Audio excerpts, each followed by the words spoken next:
I'm good. You were tuned in to episode 7 of the Goodfellas podcast. Your host G5 Jeff TV. Got my main man with me, my right hand, VP Shane in the building. What is going on, bro? I'm good. Obviously, I got my prediction wrong, but I don't mind because I'm a boxing fan first. I'm a boxing fan first. But for those who just jumped in, join the fantasy league. Hit the like button, hit the subscribe button. But most important, hit the like button because you want to get as much interaction as possible. Like for those who don't know our intentions, it's all about maximizing fan interaction. So as much Absolutely. people here, as much people you can speak to, as much people we can speak to. So that's how it Right. is. Just, basically creating a community on camera. Basically, Fact. like that's what we try and do. But we in here, man. Huge weekend. To be honest with you, this was throwback. I'm talking like Throwback here. Mayweather pay-per-view type vibes. I Um, mean, I am thinking I'm 23, so I didn't see the Ali, Frasers, Nortons, Joe Lewis, none of the heavyweights of the 60s, 70s, 80s. I didn't see none of those. yeah, But what I do know is Jeff will tell you probably the last maybe 10 years, I've probably seen I think I've seen every heavyweight title fight in the last 10 years. yeah. Like I watch this modern day era, I watch it religiously, Mm-hmm. literally religiously. I've seen every heavyweight title fight probably for the last 10 years. And that was definitely the best heavyweight fight I've seen in my life. Yeah, I mean it was absolutely insane. Let me get some people in the building real quick. Brendan Jackson is in the building early. What's going on, Brendan? He said, "Now, did I not say Fury would one punch KO Wilder?" Yes, you did. You did. You You did did. say that. Salute to you. You definitely said that. But that Uh, counts nothing on G5 Jeff TV if you're not on the fantasy league. absolutely. My main man Robert Costa in the building. What's going on, player? We're gonna get you in a couple of minutes. We definitely want to get your opinion, really from a strength and conditioning standpoint, because Shane and I got a lot of opinions in regards to that. But we want to get your opinion first. So we're gonna send you the link in a couple minutes. Where I want to start, because there's so much places to start, like it's so difficult, is I want to start because in this live, I'm going to do what everybody's not doing. But I'm going to start with what everybody's doing by praising both fighters for entertaining me, Facts. by praising both fighters for showing me a level of heart and desire that I don't see at heavyweight. Because Facts. as much as I praise other heavyweights, they both show dog that AJ don't have. The first time I watched, I was like, yeah, AJ just don't have that dog, because they were both in positions where they were down and out and had to go get it. Fury got knocked. Wilder got knocked down in the third round. Fourth round, he had to go get it. Fury got knocked down in the fourth round. In the fifth round, he had to go get it. Facts. That's the difference, bro. Facts. When you're down on the floor, you think, you know what? I'm throwing caution to the wind. I'm going to get it. Facts. And the reason why I had to bring up AJ is because the other day we saw AJ. He didn't even get knocked down, and he didn't even make the decision to go get it. So we can see that these dudes are cut from a different cloth, a completely different cloth. And I have to commend them both.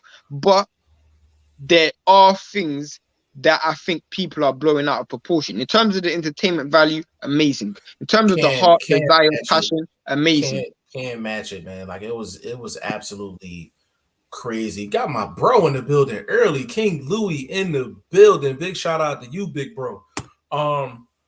Listen, man, from an entertainment value, and especially in the States. So in the States, we don't value boxing as much as the UK, right? And I'm talking more so on a regular basis. But when the US gets excited for a fight, the fans come out, the hardcore fans come out, the casual fans come out, the celebrities come out. The vibe just different. The vibe's different. The gangsters come out. It seems like you got like a like in America, there's a big fight in America, it seems blockbuster to me. It seems like something you see in a movie. Like I get that movie vibe, like where the world stops and they're watching. it's a definite movie vibe. I mean, everybody came out, the celebrities, the pimps, the hoes, everybody came out, man. Even And and the reason why it's amazing for boxing, and this is why I say boxing is the greatest sport, is because America is an isolated country when it comes to their sports. yeah, NBA is just America. NFL just America. The hockey, or what's the next sport you guys play? Baseball, just America. But boxing, you can actually see an international elite fight between two people from two different countries. And America is the holy grail of society, basically. You know, most countries found their foundation or their culture is America. So when they came out, it really, the world stood still to watch that fight. And not many people wanted to see the fight in the first place, but could you imagine if we didn't see that fight? Bro, like, this is what I have to say, this year has been the best year for boxing. Point blank, period. yeah, we've had a couple roadblocks, but overall, when you look at the amount of fights that we got, unification fights, even joint promotions. I mean, yeah, like we had a little rough patch, but man, Saturday was epic, bro. Like it was absolutely epic. And Shane and I are taking time kind of just to get our thoughts out here because we know pretty much after like the next like 10 minutes, it's gonna be a wrap. It's gonna be flooded up in here like But yeah, crazy. they both done well. They both done well. And I feel like after watching that fight, I was obviously extremely pumped. Didn't even care if I got the prediction wrong or not. I picked Wilder to win. He didn't. Don't care. But I feel like a lot of people are blowing things out of proportion. I hold on, let me say this real quick. Rob Acosta, I'm waiting for some more people to get in here, and then we gonna get you in here. So I'm just waiting for some more people to flood in. We sent the media blitz out. I like how Top Ranking them still in my media blitz thing too, because they definitely did a media blitz for like a week, and it Yeah. was perfect. It was absolutely perfect, and you have to do that because people got short term attention spans, and that's no knock against anyone. That's just what it is. But Shane, um I want to get your opinion just on the fight period. Just run down, just pretty much run down every single aspect of Fury Wilder 3, and I'm talking from a technical I was standpoint, about to ask you, is it from a tech from a technical from a point? technical perspective. Give me your breakdown of what you've seen from basically round one on, and then On. I'm gonna follow up. I'm gonna follow Okay, up. so from round one, we saw clearly. I thought Fury Wilder did an amazing thing to go to center ring. He made sure he ran to center ring, and he really done what he really set out a different attitude. He came with a different energy. Like, the reason why I found that amazing is because from the moment the fight started, he showed his hand. I am not going to be the same person. I'm going to be something different. You can't come in this fight expecting the same thing. He came and he went to the body, amazing jabs, amazing body work, and really and truly, it kind of caught Fury by surprise for that first round. Mhm. um Once he started establishing the jab and really letting off that power shots, Fury didn't really do anything in that first round. The second round came, and I think Wilder done the same thing again. He went to the body, not as much, but he went to the body and he made sure he was backing Fury up, and he made sure Fury kept going in reverse. Mhm. But this is the difference between a good fighter and an elite fighter. They make Talk to an him, Shane. adjustment. Yes, they Preach to him, make an Shane. adjustment. Uh I've huh. been watching.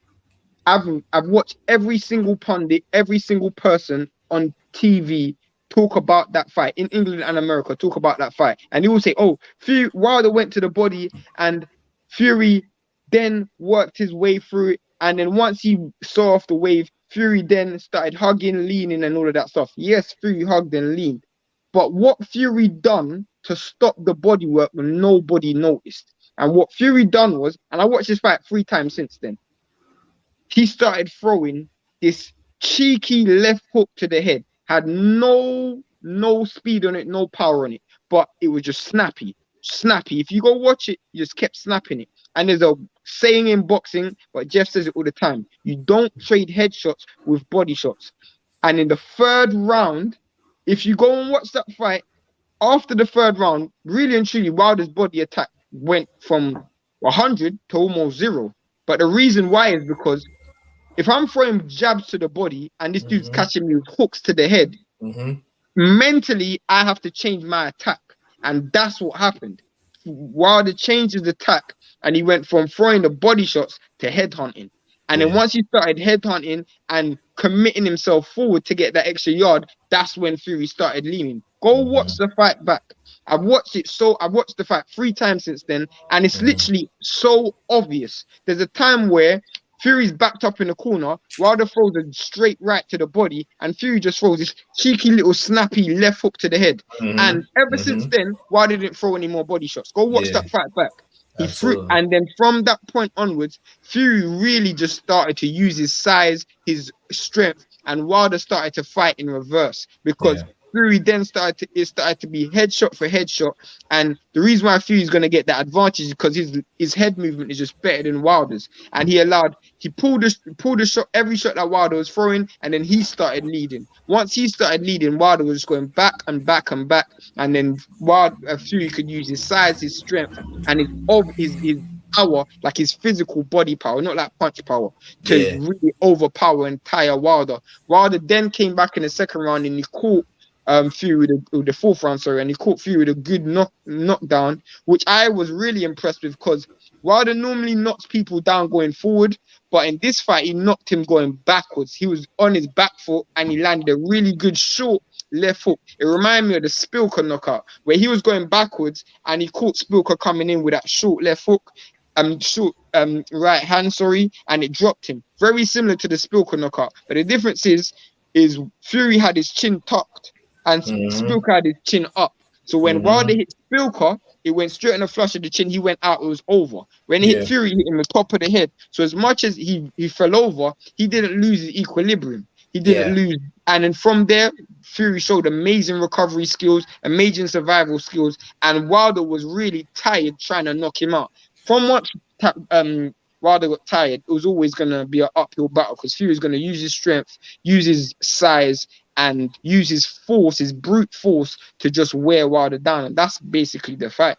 I think Fury showed poor killer instinct because he just smothered his work. Like, Fury does not have great offense when he's trying to knock a dude out. He's never really had great, but the reason why he got that knockout was purely and simply because Wilder was literally done and he could land shots at will at that point. And Wilder didn't even have the strength to hold. But yeah, that was my breakdown. Great breakdown. King Louis, he said Malik didn't teach Wilder a damn thing. Let me touch on that real quick. The one thing that Malik did do is he sent them in there with a clear game plan. He sent them in there with a clear game plan off top. I think Wilder is at a point in his career, he's not going to do a complete style change. So what you try to do is you try to add 2 or 3 things to his game that he can implement early and then let him get into the flow of the fight. So I felt like that's what Malik tried to do. But I think Malik really, I don't think, King Louis, to respond to you directly, I don't think there's a person on God's green earth that can change Wilder's just style. You know the problem with what Malik taught, and I thought Malik done a good job, but you know the problem with what Malik done was they both didn't respect Fury's hustle. You can't go into a fight with one game plan and just expect it to work. They thought as soon as they touched Fury, it would be over. That's what I got. I got that impression. I got the impression that they literally gave themselves like a 6-round window. Yeah. I think that's how it looked. My bro is in the building. Chris Casey is in the building. The father and the general of Not Fair Charles is in the building. Big shout out to my bro Chris Casey. What's up with you? The General 215, he said, man, it's good to be in here, man. It's good to have you in here, good brother. Appreciate you being on. Said Wilder was surprisingly on his bicycle from the beginning, using that body jab heavy. I thought that would have tired him out too. You know It what? did. I'm glad you said that because it did. You It can't throw did. every shot at the same You speed. can't throw everything at the same And Jeff speed. said it in the live before. If you're chopping down a tree, you can't chop down the tree at the same speed. You Yo, can't chop down a tree with the same I power. and the thing is, I said it before the fight, and I'm glad we have these podcast lives because the truth is never deleted. I don't delete anything. You know what I'm saying? When it came down to it with Wilder, I said he's never been asked to chop the tree down. He's never been asked to chop the tree down. He's always been the guy you hit the tree with one shot and it's going to fall. He's Yeah, never been asked to systematically chop down the tree. And you can't chop down the tree throwing at the same speed, same velocity, same heat. You just can't. you You get can't. tired. You get tired. Kiki is in the building. What is going on? She said, smash that like button. I agree with her 100%. Smash that like button. Malik Scott did a damn good job training Wilder. He did. I think he did the best he could. Yeah, he He did did the the best. best he could. But the problem is, you can't go and fight Fury and expect that this one size is going to fit everything. Because outside of that one style of going to the body, I didn't see anything else that that Wilder brought to the table. The first 2 rounds was his best rounds. He got the knockdown in the fourth, but he didn't show me anything other than that first plan. And when Fury made that single adjustment, why did it make no adjustment after that? I Right, mean, right, he didn't do anything to stop Fury from coming in through that front door and walking him down. He's tried the body shots, it worked. While the Fury made an adjustment, then what? There yeah, was yeah, nothing. He yeah, didn't yeah, do yeah, anything. yeah, for sure. Like it's crazy because I think Malik. I think people thought Malik was going to just send Wilder in there with a whole different game plan and just turn him into a completely different fighter. Listen, Wilder's 35 years old. He's not going to turn into a completely different fighter. He Never. wasn't that technically skilled before the fight, before the Fury fights, and nothing's changed. He has a high ring IQ, but he's never been asked to do it because of that power. You understand what Yeah. I'm saying? I think Malik Scott did the best that he could do with the tools that Wilder had in the tool shed. And that's really what it comes down to. A trainer can only be maximized by how much tools a fighter has in the toolbox. And Need both people of to them, understand that. both of them have never played high speed chess before. Never, never, never. You can Uh make an adjustment when the fight's going slow, but when the yeah, yeah. fight's fought at such a high pace, Because you gotta make adjustment there and then. There ain't no you got 10 seconds, 20 seconds to make yeah, an adjustment. because the thing is, people be like, oh well, Wilder made adjustments in the Luis Ortiz fight. I was like, that was slow pace. Yeah. Both fights, slow pace, and he could think his way through it. And he thought his way through that fight with his feet. All he had to do was get his foot outside of Luis Ortiz's foot. That's it. Everything else just It ain't flowed. that easy against Fury. It ain't that easy against Fury. You know what I'm You saying? can't think when a guy's 40 pounds heavier and you leaning on you. You can't think. Yeah. The General 215, exactly 40 plus fights in. It's not much you can do, to be honest. It's embedded in them. Yeah, 100% facts. Blaze Philly 215 in the building. We're gonna send you the link in a little bit. Beams 2K is in the building. What's going on, player? Kiki said he was coaching Wilder in the corner every time they showed it. Yeah, listen. Malik Scott did the best that he could. Me personally, it's select guys, but I think there's some select guys out there I think Malik Scott could do a good job with. Yeah, You understand what I'm he saying? was trying A his hardest. solid He job. was trying his hardest. Like there's nobody can't say he didn't try. Shane, this is the thing. You have the one thing that Coach Padman McGriff said. Big shout out to Padman. He said in one of the previous podcasts, he said, your trainer almost got to be a therapist before they can be an actual trainer. You can tell that he had Wilder mentally. He had him right. He had him prepared. Yeah. He had him prepared, and he had him right. So I don't but want. He just didn't prepare for Fury. I don't think. But the thing is, for Fury. The thing is, I think he prepared as much as he could. But you got to remember, tools in the toolbox. If you can't ask me to put a roof up. You only got like 2 items in the toolbox. Yeah, you understand what I'm saying? So that's what it is. Chris Casey, my man. The reason why that's such a 8. good point is because Fury showed me stuff in that fight that I've never even seen him do myself. And I've seen every Fury fight since he was a pro. Fury showed me stuff in that fight I've never seen. Like, I was impressed, but even some stuff of Fury, I thought he could have done better. But he made Yeah. adjustments, but it's because he's a better high-speed It's chess just player than more, Wilder. yeah, more tools in the toolbox. The General 215, I'm actually surprised Wilder got up from that counter hook. Fury hit him with, I believe it was like round 8, maybe not, but I don't know how he got up, bro. Wilder has all my respect. Yeah, Facts. listen, man. Facts. When Wilder threw that hook and Fury got underneath the shot, first of all, the hook was like, I mean, catch up out the bottle slow. So it was easy for Fury to get underneath the shot. But the And then pivot when he on turned the punch and the pivot, the punch and the pivot. that punch and the pivot, beautiful. That was the picture perfect. That was picture perfect, bro. Like Conrad Boxing in the building. Big shout out to you, bro. He said, "When was the last time you seen such a brutal heavyweight fight at top level?" Yeah, that was vicious. Never.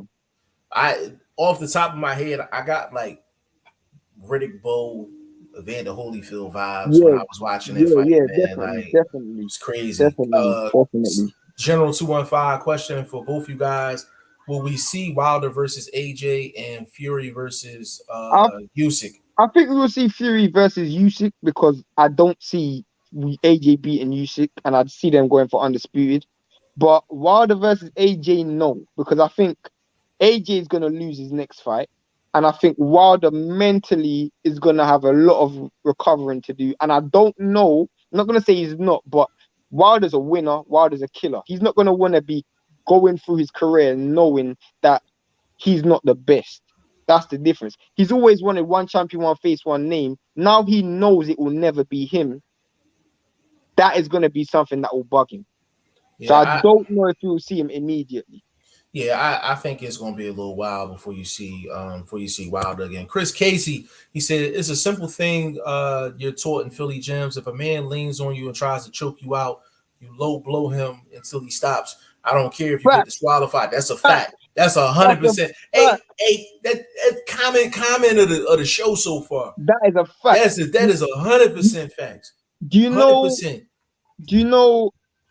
That reminds me of when Klitschko used to fight. And for those who don't know, Klitschko used to lean on everyone. But when he fought Brewster and when he fought Peter, them dudes just like, okay, lean on me, but I'm going to hit you low. Right, I'm going to hit you below the belt. Every time you try that stuff, I'm going to hit you low. You know what was a famous one? Riddick Bowe was doing some leaning on Galata. Yeah. And Galata started hitting him low. Done it. He done it excessive though. Yeah, he was excessive with it, but that's a clear example. Let me. Yeah. But I want to get into. Hold on, we got one more. Take this one, Shane. One more. Is Wilder ever gonna stand across the ring from Fury again? Will he work his way back up, or is he on a decline? Problem is they fought 3 times, and in my opinion, there's a conclusive better fighter. And you got to understand, Fury didn't even want the 3rd fight. I think he's going to want the 4th fight even less, because even though he won it convincingly, he almost lost. Why would he fight Wilder? Wilder probably doesn't bring anything that he wants to the table. He's made a mega amount of money, and he's won the belts. And in everybody's eyes, Wilder's the better fighter. Yeah. So there's not much more he needs to prove. Yeah, and even if Wilder beats, let's say Wilder beat AJ, for example, it won't mean much to Fury. It won't mean much to Fury. Yeah. Great point, Shane. I don't see it being a 4th fight. The only way it'll be a 4th fight is if for some reason Fury lost the belts and somehow Wilder got him, or he got a belt. Something along those lines. Or if Fury lost, maybe. If Fury lost in bad fashion, maybe. But I don't see it. As weird as this sounds, I don't even want to see a 4th fight. I like my memory the way it is. Yeah, I don't even want to see a 4th fight. Big shout out to Pound for Pound Sports Entertainment. Thanks for the super chat. It'll be hard to sell it as well. It'll be hard to sell it. Yeah. Say salute. Y'all hit the like button. Hey man, hit the like button. Pound for pound, baby. I see you working. I see you working. He was out there in Vegas doing what he was doing, man, running around. Did a great job. Great job. Mr. 100 rounds. Respect to all. Respect to you, brother. And we gotta introduce my guy, Rob Acosta, strength and conditioning coach for What's up, bro? Jerron What's Boots good, Ennis. What's man? going on, player? It's What's good up, to bro? see How you. are you? It's good to see you. Good to Hey, see you. Good to see you, Shane. What's up, Hey, Jay? brother, listen, we got it. I'm just gonna give you the floor, brother. Fury Wilder 3, man. Give me your thoughts just on the fight, and then give me your thoughts from actually, you know what? Give me your thoughts on the fight. We got some questions from a strength and conditioning standpoint as far as Wilder's concerned. So we're gonna turn it into a little Q&A after. Just Yeah, questions we're for gonna you get you a little after. Q&A after. All right. Before I get into it, how do I make the volume up? How do I do this with the volume? Turn up the volume. Just turn it up on your phone. You should be straight. It's not even. I don't know how this works, man. It's such. You sound good though. You sound good. You sound You sure? clean. You sound Yeah, clean. you Yeah, you sound good. clean. I'm good. Okay. It's just hard to hear. Okay. Y'all. All right. So what exactly y'all wanna what you want to talk about? Just give us your thoughts on Fury The and fight. Wilder 3 and how it went. I mean, I really enjoyed the fight.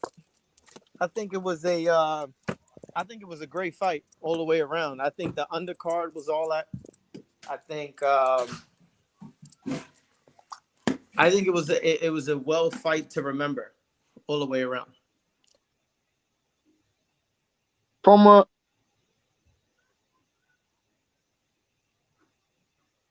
now we can't hear you. Now we can't Yeah, we hear can't you. hear you. You got yourself on mute. We still can't hear you. Can you hear me now? I can hear you Yeah, I can now. hear Go you ahead. now. Okay, I can hear you okay. now. What I'm saying is, I don't like how Wilder was so out of shape. I was gonna get into it before, but you already got into it. But go on. Yeah, that's upsetting. That's really upsetting. And I know that a lot of people are using the difference in the weight of him coming in at 238. But if you really look at it in 2020 when they fought, he came in at 231. So it's really like just a 7-pound difference. But at the end of the day, it's kind of like pros and cons with it.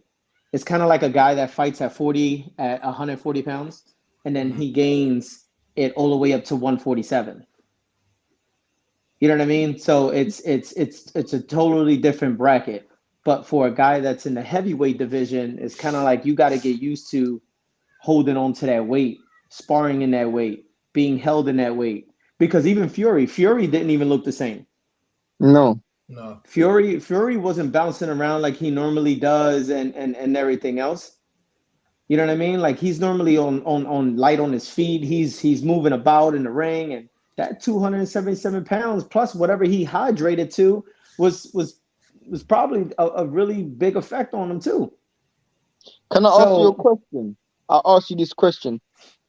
Me and Jeff spoke about it off camera, but I got the impression that Wilder was tired real early. Jeff says he thought he was tired like after 3 the first rounds. round. It was like 3 rounds. So do you feel like it was down to the weight, or do you feel like it was down to Fury's weight advantage? No. I just think it's the way he prepped for his whole camp. Because normally when you see Wilder step on a scale, he's really ripped up. Like you see his abs, you see everything. When he stepped on the scale for this one, you really didn't see it as much. You knew he was in shape, but you didn't really see the definition in his core. You didn't see nothing in his chest. Like he's just normal, but he was just bigger, if that makes any sense. And then you got him coming in at 217 in the first one. Look at the difference between 217 and the 238 in the same round 3 years ago. It's a big difference. Big difference. So why come in that heavy? That means that Fury was already in his head before the fight even started. Yes. That's a fact. And the reason why that's a good point, bro, is because if you look at the first fight, Wilder was Mhm. still able to carry that power into the 12th round, weighing Exactly. Yeah. 217. Yeah. Looking at the last fight, the one on Saturday, after for round 5, he was still hitting Fury, but there was no mustard on those shots. Yeah, but Not the that's because same he was mustard anyway. tired. He was Yeah, tired. yeah. Like, That, regardless of however way anybody will look at it, saying, there was one comment that said that Malik Scott didn't teach him anything. He did, though. He did. It's just he gassed out.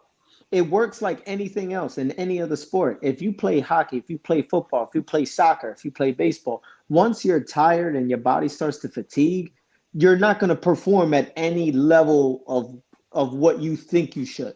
You're going to be exhausted. Look at an example when Danny Garcia fought Thurman and he fought Porter and he started gassing out in the later rounds. You saw he wasn't even throwing much. Right. yeah.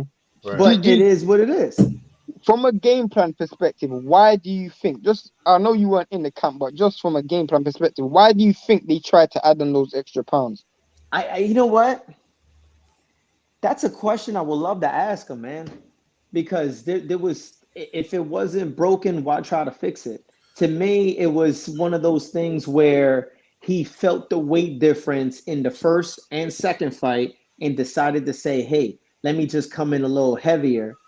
And that way I can withstand that weight that's dripping on my shoulders and everything else. But in reality, it's ain't much you can do. You know what I mean? There's a couple things like Wilder let him hold him. He got too close, overthrowing his shots and allowed Fury to hold him. But if you notice, I think it was fifth, sixth round, something like that, when Fury was in the corner. No, Wilder was in the corner, and he forced Fury to spin him. He spinned him off the corner, and just kind of had a quick 4 or 5 second flurry. You know what I mean? Like, Yeah.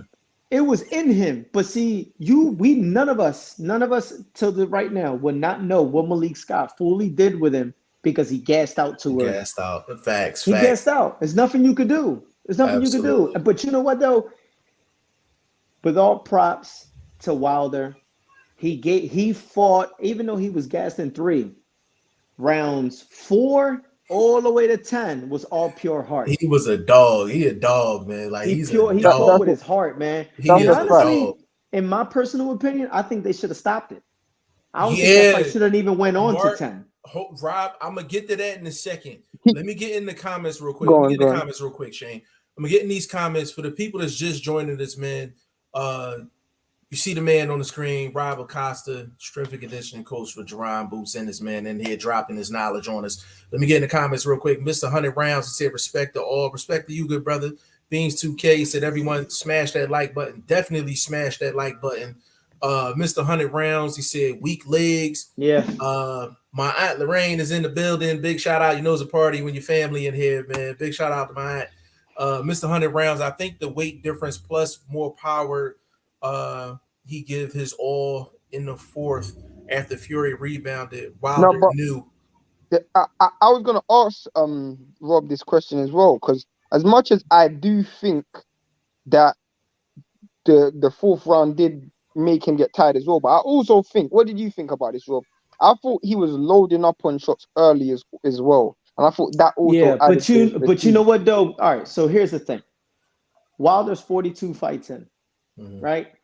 He's used to cleaning up guys really quick. If you look at his record and his statistics and everything, he had 3 fights that went the distance, and one fight that went the distance with a victory.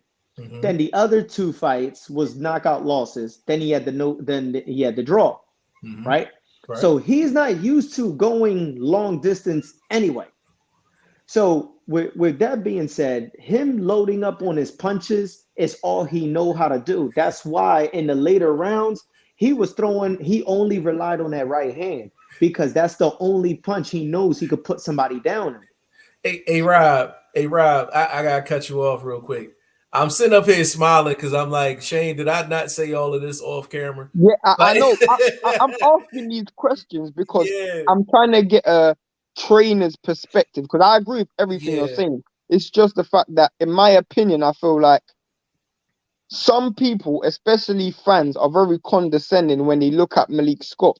And as you said before, Rob and Jeff, sometimes you can only teach what the fighter knows. You can't really remodel or do then design him to be something else. So I really asked that question knowing your answer when you said loading up on shots, because as you said, that's all he knows. He doesn't Yeah, know but you know anything what else. though? It's like, even though you can teach him, you really can't teach him nothing too new that's out of the ordinary outside of his style. But if you Exactly. can make things a little bit more with improvement, then it turns it into something new, right? Yeah. So you got a car that say it's a 1980 and you got all original parts, but the exterior of the frame is solid. If you change the engine, change the cars, change everything else, you got yourself a up to date sort of car, but with Right. an old body. Right. So when it comes down for Wilder, he had a good game plan, man. He was stabbing him in the body. He was throwing that right hand to the body. But what he do? He threw that right hand to the body, then he backed straight out. Yep. Fact, Yep. fact. And then Yep. here's the thing. He never really went around the ribs. Like he would Nah. he would just throw straight shots only to the middle. Like what do you think? Fury's not going to catch on to it? And let's keep it a bean, right? Yeah. To Fact. keep it real, Fury is the more talented fighter. Mm-hmm. But Yeah. if Wilder came in better shape, he would have had better success, Fact. even though he wasn't the more skilled fighter. Rob, That is a gem. That is a gem you just dropped there. for real. Hey, Rob, let me throw this at you. As far as the weight, so on the show, right? So the basically that Thursday, Mm-hmm. we was on here. We was like, we like Wilder. We didn't feel like Fury was prepared. So me personally, I don't make any decisions on fights until after the weigh-in. Okay. Once the weigh-in happened, I seen 238, He phoned and me up then straight away. yeah, I hit Shane up straight away. I said, I don't like this 238. And then he made a comment after the weigh-in. He basically said he wouldn't mind having Fury lean on him because he has the strength to push him off because he's been That's bench what I'm pressing saying. 350. He lost already. He lost already. He So lost we say, hey, already. Rob. So me and Shane was on live, and Shane was like, I don't like that comment. And then I'm like, yo, I don't like that 238. And then I said, Shane, I said, I got to sleep on it. So I Yeah. said, the morning of the fight, Shane said, yo, did you bet it? I said, nah. I said, I actually think Fury going to win the fight. I said, I Yeah. think Wilder going to fight stupid. I think he going to fight And stupid. I That's don't. exactly. All right. So with him coming in that heavy, I think what he tried to do was be prepared for a dirty type of fight. Mm-hmm. But what he didn't do, he focused so much on what could happen instead of just utilizing his own tools, that is a good bettering point. those, Great point. bettering those tools, and then saying, "All right, let's just go in there and let's just do our thing." That's why look, there's nothing wrong with what Malik Scott said in the corner. He didn't say nothing wrong. He even told him to wake up. He said, "Wake up!" Look, what anybody who's watching this, Mm-hmm. do me a favor and go back into the round where he specifically said, Wilder, you got to wake up. And look at Wilder's face. He was defeated already. He Yeah. knew he couldn't do much with him, which is why his right hand was sloppy. Then it was smothered. And then he started hitting a little bit in the back of the head area. But ain't nobody saying nothing on there. On top of that, he might have broke his hand. Yeah. So you Nah, prepared. It was apparently he reported. did. It was All reported. right, He so Yeah. that's did. what I'm saying. So you prepared yourself for all these weight differentials, but you didn't prepare yourself for the worst case scenario. Like Right. for a guy like Wilder, a guy that's very technical will take Wilder's right hand away. Once you take his right hand away, what do you got? Rob, can I, the reason why I say what you're saying, and I'm gonna speak about one point you said, which was he focused so much on Fury and preparing for a dirty fight. Why that was so stupid to me, Mhm. instead of working on your own game, was because no matter what you do, you're not gonna be stronger than Wilder. So there's Then no Fury. point. You're not going to be stronger than Fury. There's no point trying to focus on that and try to prepare for a dirty fight because he's gonna be stronger than you regardless. Even if you weigh 270, just like Fury, you don't walk around at that weight. That's not your natural weight. That's Fury's natural weight. So he's always gonna be stronger than you. So why would you prepare for somebody else's game? I couldn't understand. I don't necessarily think that Fury was the stronger guy. He was just a heavier guy and knew how to use it. That's what I mean. That's what I mean. Like Wilder is a very strong dude, man, and he got that knockout power where he'll land it and put you in a different dimension. You know what I mean? But where Fury still has power, but his punches are coming so clean and crisp and accurate. Right. Like he's just doing whatever he wants. Listen, watch the fight, man, and look at how every jab pushed Wilder completely back. Backwards. He was jabbing with his chin in the air. He was trying to throw shots with his head up. Like, hey Rob, you heard Sugar in the corner. He was like, bro, throw the fucking jab. Throw the jab. He was just like, operate off the jab. He was just like, you ain't got to do nothing else. Operate off the jab. And let me get this in real quick before I get in the comments. I said to Shane, I even said on camera, I said, in order for Wilder to win this fight, he wanted to do a lot of things for the first time. I said, Wilder's never been asked to chop the tree down. He's so used to hitting the tree with one shot and the tree gonna fall. So he's throwing everything at the same speed, same velocity, same power, and it literally wears you out. Matter of fact, let me get this question out to you, Rob, before I go in the comments. If it was up to you, what weight would you have had Wilder at going into the fight? I ain't gonna lie, bro. I would have kept him down at like 220, 225 maybe. That's what I said, bro. I think the heaviest I would have put him was probably like 220, 225, I would say, the highest. That's exactly what I said. Hold on. I got my guy BoxingFirst Vlog in the building. What's going on, brother? Oh, hold on. I got you on mute, baby. My bad. What's going on, I'm going to be in and out like a fart in the wind, man. I'm out here grinding. But check this out, man. I don't know if nobody talking about this, but your boy was super heavyweight and he was fighting a regular heavyweight. I ain't hearing a lot of back and forth from you pundits about this weight differential, bro. What's going on with that, man? Ain't they got a separate division for big fat dudes like Fury? I'm just saying, you can't be saying that now. You can't be using hindsight to make an argument. You can't use hindsight to make an argument. Vlog, I'm not letting you get away with that shit. I'm not letting you get away with that shit, Vlog. You told me that he was going to come in there and wrestle with Fury, and he was going to try to win and bully the bully. And he was going to get tired first. I never said that's what he was. I just said that's an option of the fight. I don't know how the fight going to play out. I'm just telling you, bro. Ain't nobody talking about this weight difference like it don't matter, bro. Vlog, come on, bro. Y'all like Vlog. The reason I'm not gonna let you get away with that is because you ain't say that once out your mouth before the fight. That's what I'm saying. Correct? You can't use hindsight. You can't use hindsight. I ain't letting you get away with that, Vlog. To make an argument, bro. I ain't letting you get away with that, bro. You can't get away with that. Not today. The weight difference was the same in the second fight, bro. It was the same as the second fight. Actually, it was actually worse in the first fight because he was 212.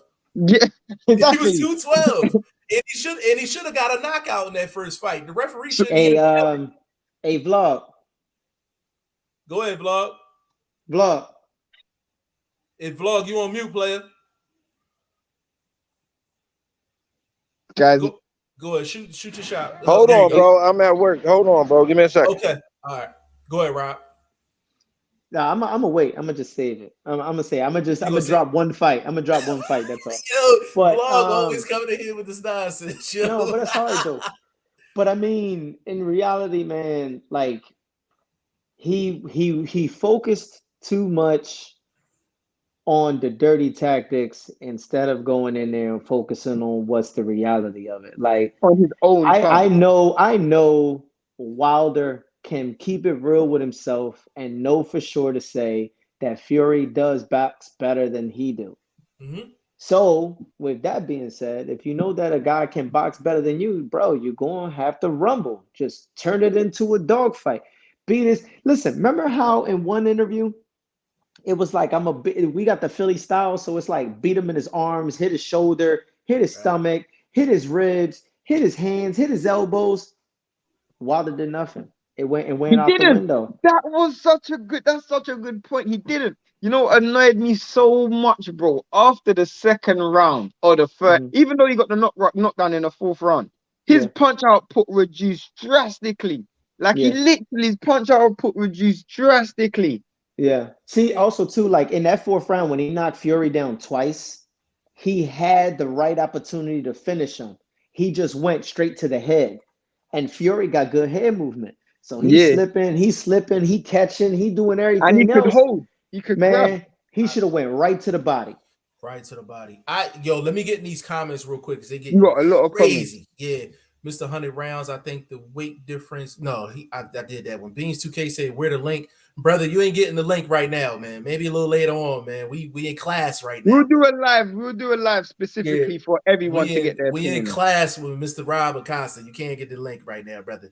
The General 215, man, it's crazy how he was done at 3-4 and made it to 11. Bro, let me jump on that real quick. You can tell that Wilder doesn't do road work. Like, you can tell for a fact he doesn't do road work. A lot of guys don't though. Yeah, but Rob, I can make the argument he was tired after round 1. Bro, I can make the argument. You know what's funny? Yes. I can't say you're crazy because Sugar in the corner after the first round said, yo, he getting tired. Right. You know what I'm saying? Right. So I looked at the TV, man. Let's bull crazy. And then he literally started to slow down, man. It's relapse. You know what, too, though, man? It could have been the anxiety. It could have been like he was so anxious to get out there and prove a point because you fired your whole corner. You blamed it on the water. You blamed it on the suit. You changed your style. You hired somebody that can give you a better boxing ability. So you already knew you were down on the cards to begin with. Correct. So you had more pressure on you than Fury. Fury came in with a dad bod, bro. Yeah, he had a dad bod. That's what I said on camera. He came in and he looked good. So it's like, do you really got to look the part? Because Andy Ruiz had a dad bod and he bodied AJ. Sorry, Shane. I say he looked like Stewie. Yeah, he looked like he did. He looked like Stewie. People even got questions for I got you. So we got to run through them. Mr. 100 Rounds, what about the slow count on both Fury knockdowns? I'm not giving you that. I'm not giving you that. I'm not giving you nope, that. Not giving you that. Let me go at him. Let me go at him on that. Go. All right, so the slow knockdowns. I mean, the slow counts. So I assume that you're saying that also on the first one, it was also a slow knockdown. Let's just say it was the other way around. Would you have said the same thing if Wilder got knocked down and they had a slow count? Would you say the same? Rob, can I pile on? Let me pile on. Give him a people's elbow on this one. Listen, the count starts when the guy that's actually ringside starts to count. Rob, am I correct? Yeah. So you can't have a stopwatch. And the second his butt hits the canvas, you hit the stopwatch button. It don't work like that. It starts from the time the guy outside the ring starts that count. So the referee, he sends the guy that did the knockdown, he sends him to a neutral corner. Then he looks for the referee that's responsible for that, and he sees what count he's on. He does it with his fingers. And then he starts. If you notice, the referee don't ever start with 1. He starts with whatever number that referee gives him. It's always like 3, 4, exactly. Something like that. Yeah. So Mr. 100 Rounds, that was just a quick boxing lesson. That was one of those exit type of questions. Like, yo, what about this though? No. The slowest knockdown I ever seen was Buster Douglas and Mike Tyson. Yes, that was a slow ass knockdown. That was beyond slow. That was criminal. You're saying that was criminal. That shit was horrible. That was horrible. The General 215, he had one decision with the Stavern, I think. Yeah. That's true. Yeah. 100 Rounds. He's a slugger, can't change him. Started with a good jab, but abandoned his plan and went back to dependent on his right hand. Kiki, my bad. I'm still on the clock. No problem. Don't worry about it. Jay Swiss Entertainment, big shout out to you. said bang bang boogie said up jumps the boogie. You stupid. Kiki said, but I'm listening. Appreciate you. Damian Farrow, big shout out to you. You're not gonna beat Fury by brawling. You have to set traps. Fury loved the fight. Right. You know what? Even let me jump on that real quick. So the thing is with Fury, with his upper body movement, it's hard to set traps on a guy like that. It's hard to set traps on a guy like that. I thought the game plan was correct from Malik Scott in terms of touching the body early, because the only thing you can really do with Fury is to try to bring his eyes down so you can land the right hand. So, but he was so gassed though. He was so gassed after me personally. He was gassed after round 1. The game plan went out the window after he started getting tired. And I mean, listen, you can use traps to try to get a guy like Fury, but you can't be setting up traps when he's on the rope, he's on his mode and all that. You just gotta time him. But in order for you to set traps up, you gotta put out different types of punches. You gotta set things up. You gotta use feints. You gotta get your head movement. You gotta change your angles, change your point of view a little bit. So you sitting there and you switch one shot, and then you're like, all right, there go one shot right here. Switch to this side. All right, I got another view right here. Then you want to set up shots. Like Canelo's good with setting up traps. So he'll act like he's touching you to the ribs and then drop a hard hook. So those are feints that he should have did, but he didn't do that. And Rob, and I always say a coach can do but so much, only with the tools that the fighter has in the toolbox. Like Wilder's never been asked to do that. How many times, honestly, let's all be real. How many times, honestly, have you heard coaches in the corner really give their fighters some really messed up advice? All the time. But sometimes it's not really the coach, it's the fighter not executing the game plan. That's true too. You know what I mean? Like, without putting certain high level, guys on certain things, but some guys just can't tell their guys certain things. Some coaches can't even teach their fighters to do some stuff like fight going backwards, catch and counter off the shot, counter to counter, things like that. That's a good point. I don't even want to say too much because of the comment section, but I look at that fight and I'm just thinking, Wilder had no answer for when Fury was coming forward. None. No answer. But he's not used to fighting on the back foot. I say if Fury gets him on the back foot, that's a bad excuse. The reason why that's a bad excuse, bro, is I'm not saying you're wrong, but I'm saying it's a bad excuse is because you fought the whole second fight fighting off the back foot because he pushed you back. So what if he manages to push you back again? What are you gonna do? They didn't do anything. Wilder should have took a tune-up fight with the style that Malik's putting to the table, test it all out to build his confidence, then go after Fury. You know would have been a good fight. Would have been a good fight for Wilder as a tune-up. Hellenius. Oh yeah, that'd have been a real good tune-up fight. For sure. Go ahead, get to the comments. Let me get the comments real quick. Damian Farrow said, you said that one already. I've seen that one, my bad. Jay Swizz, Tyson Fury, Swiss cheese, Wilder again. Bless them. Fight was dope. 2 warriors, period. Fury got that spell on him. By the way, Terrence Bud, less than 10.5 KOs. Easy pound for pound best. You must be in the Crawford camp for you to get that in this live. Dwayne Sewell, big shout out to you. Malik's game plan was good, but Fury's weight and Wilder's added weight didn't give him any chance of winning after round 4. Trying to put on extra weight was no good because Fury always going to be bigger. That's true. Yeah, I agree. Mr. 100 Round said 225. That was the weight I said off camera. Dwayne Sewell said vlog. Really, yeah, vlog was on that bullshit with that. He knew to get off. He knew to get off camera with that. Beams 2K, where's the link? Beams, I ain't giving you the link right now. We in class right now. Conrad Boxing, question to Rob. Can we tell after the Wilder fight how good Fury really is? Yeah. Say it again. Question to Rob. Can we tell after the fight how good Fury? Yeah, I mean, boxing ability, yeah. But listen, let's keep it real too. Like, besides now Usyk, Nobody can really box like Fury. This man weighs almost 300 pounds and he moved very smoothly around that ring. Not just that, how the way he moves, but he uses every inch of that ring. He uses the ropes really good. He uses the clinches really good. He spins you off the right side. He smothers certain shots. Like he's a well-rounded fighter, man. Can I He's ask you a definitely question, the bro? best.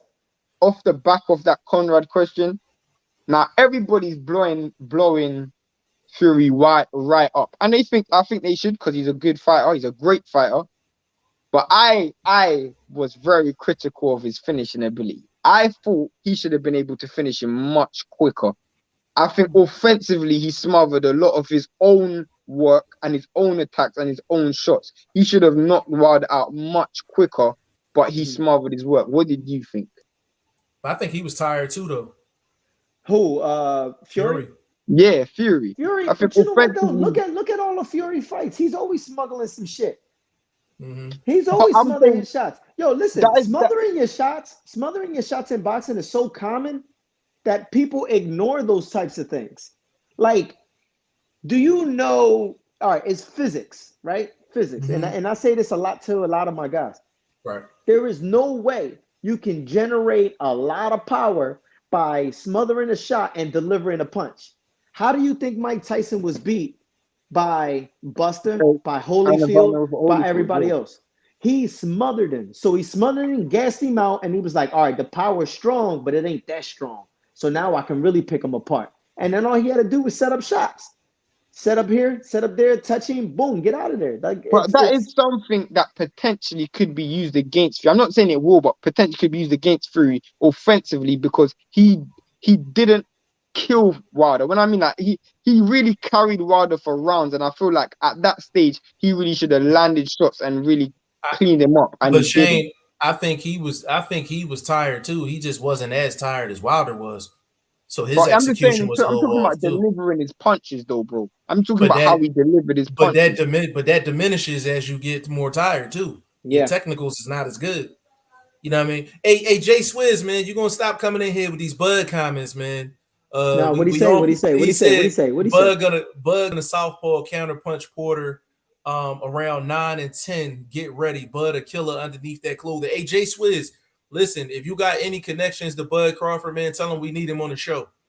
We need Bernie and all them dudes on the show, man. Dwayne Sewell said one of Wilder's biggest problems is that every shot is hit at 100% power, and he needed to change up the power to save some energy. That's true. I'm not giving you no more Jay Swizz. You killing me right now. Mr. 100 Rounds, no, I'm just asking due to the commentary saying it. Hold on.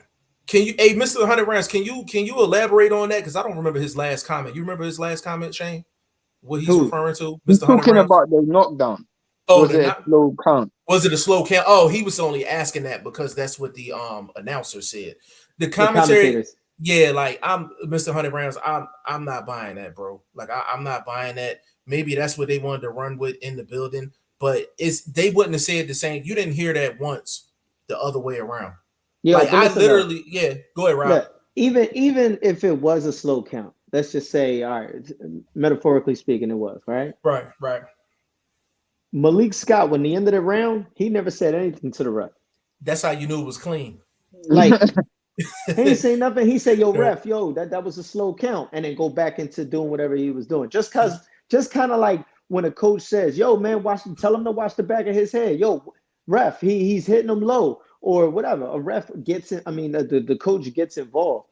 You see what I'm saying? Mm-hmm. But that didn't happen. That didn't happen. That shit was clean. To double it up as well, what makes it even crazy was, if you're saying the first count was slow, he knocked him down again, bro.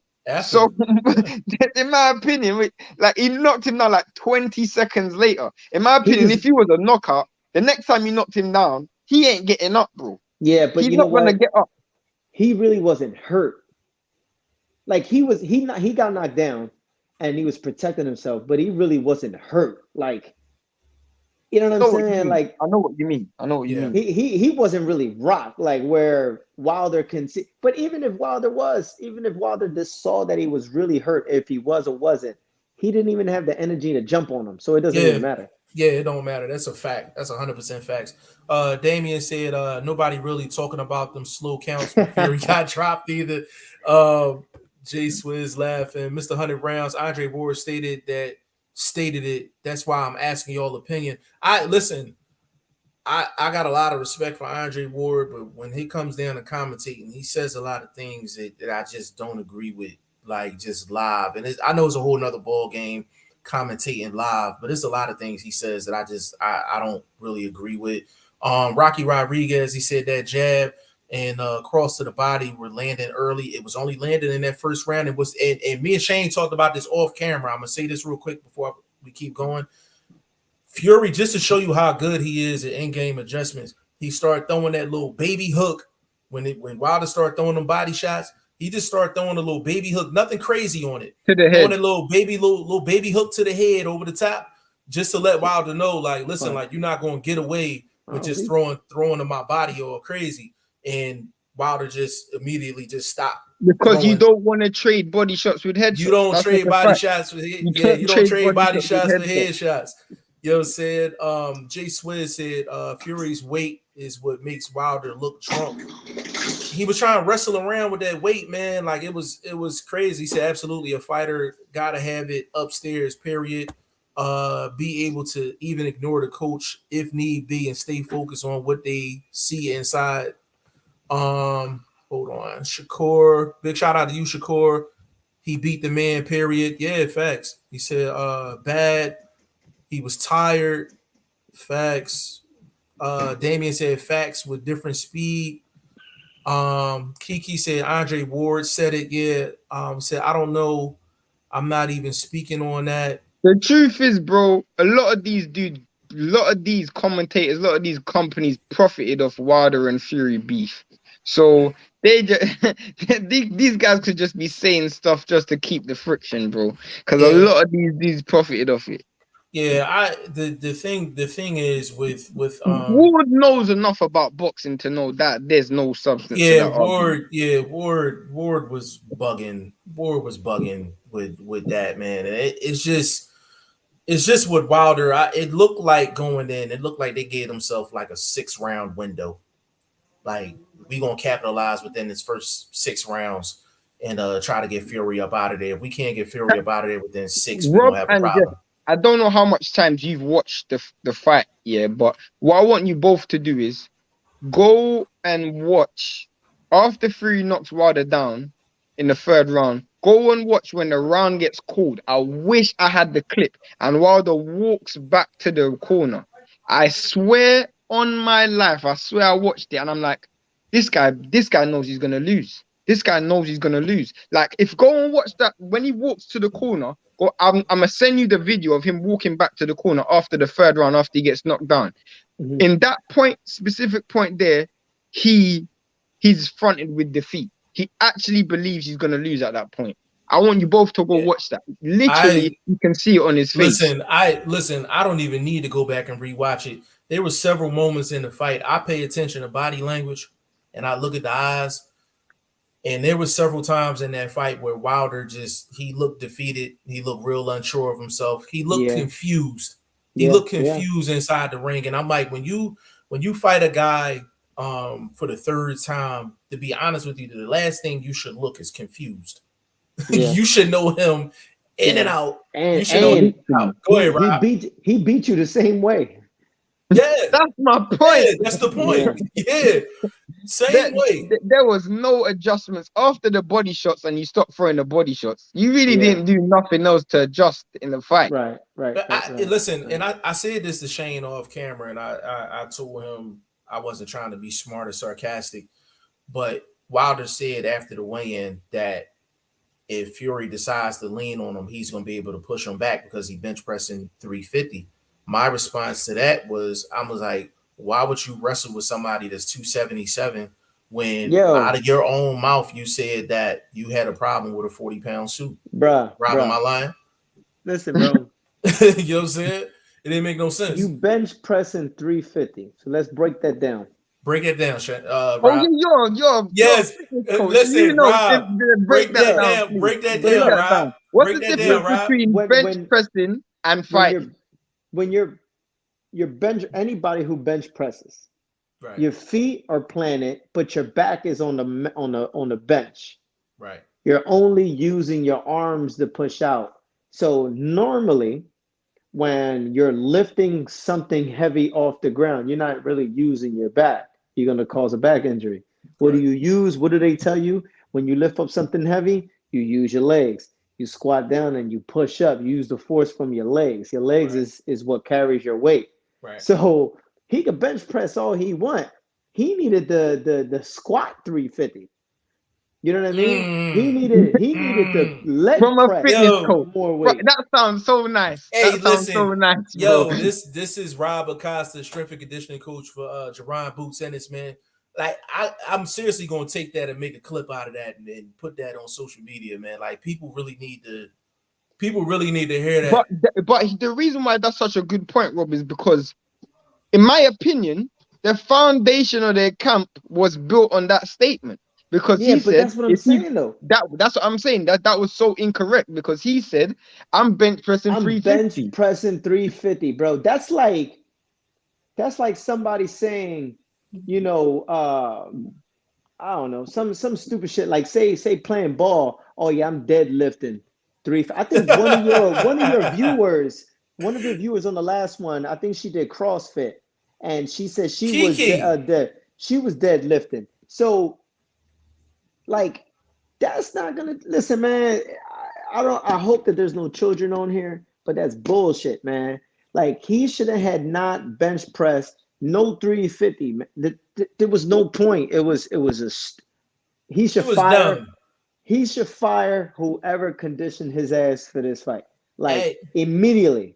you should have got Rob Acosta. That's who you should have got. I'd have had that bull 220 lean, light on his feet and Bro, everything. hey Rob. Hey Shane, did I not say off camera? I said, yo, I'd have had him around like 220, 225. Yeah, you said that. I said The 220, 225 because I said he reason needed his feet. He needed his feet in this fight. that clip alone was so important. What you Yo, just said there is so important, because so many been in people the are under pool. misapprehension that if he's bench press, and literally so many people are saying, oh, he's stronger now. I'm thinking, bro, this don't make any difference. But I'm glad you used the science and the biomechanics to actually explain, because Think I about it, didn't bro. have that knowledge. Look. When Anthony Joshua touched the weights, he looked like shit when he fought Ruiz. And then he lost the weight and looked lighter on his feet. He was able to do what? Box all 12 rounds. Right. Why add weight? Your whoever idea that was, they're just dumb. Yo, I need to find out who idea that was. Yeah, we need to find. I'm going. Listen, I'm going on a G5 investigation, man. I got to find out who I did. Matter of fact, we got to find out who was working strength and conditioning for Wilder in that fight. I'm going on an investigation. That alone could be the reason for why he was so tired, because he's doing so much weightlifting. Yo, but not just that, bro. Listen, he could have been lifting. He should have been stretching. He should have been doing the pool. He could have been doing the ice baths. He should have been doing massage therapy. It's all about recovery, man. If he can recover with the weight that he does, there's bodybuilders that can still do a backflip with no problem. They're flexible, but he didn't have. It seemed like he was tight. His feet wasn't together. He wasn't balanced. He wasn't on that back foot, bruh. Like, it's a shame, because in reality, strength and conditioning is so downplayed in this sport for many reasons, and it shouldn't be, because regardless of what someone may say, you have to be in some sort of shape to fight. We're talking about a fight. You're getting punched in the face.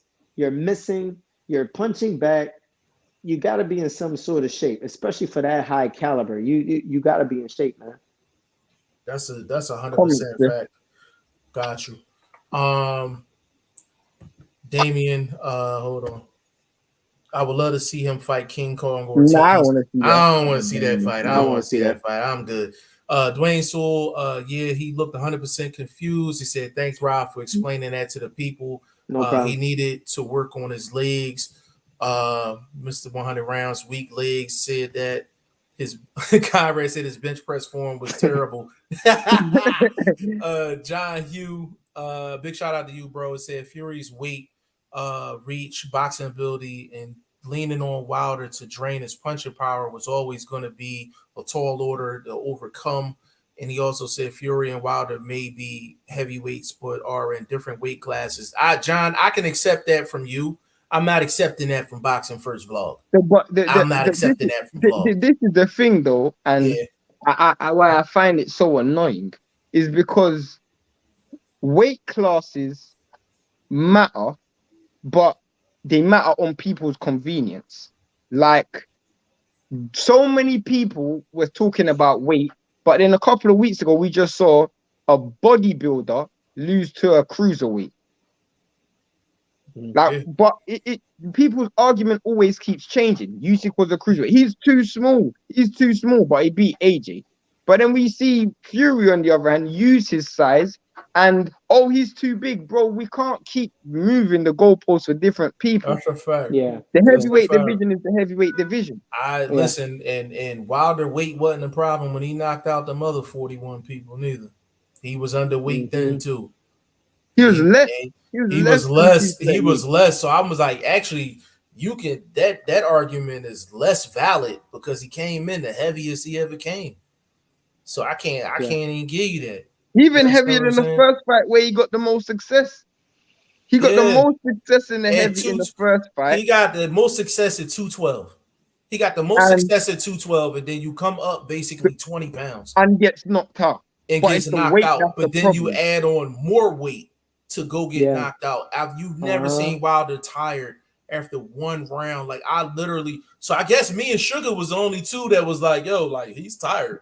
I was like, he's getting tired after the first round. And round two basically confirmed what I thought. And then from round 3 on, and listen, it was amazing. He got the knockdowns while he was tired. That just goes to show you how powerful he is.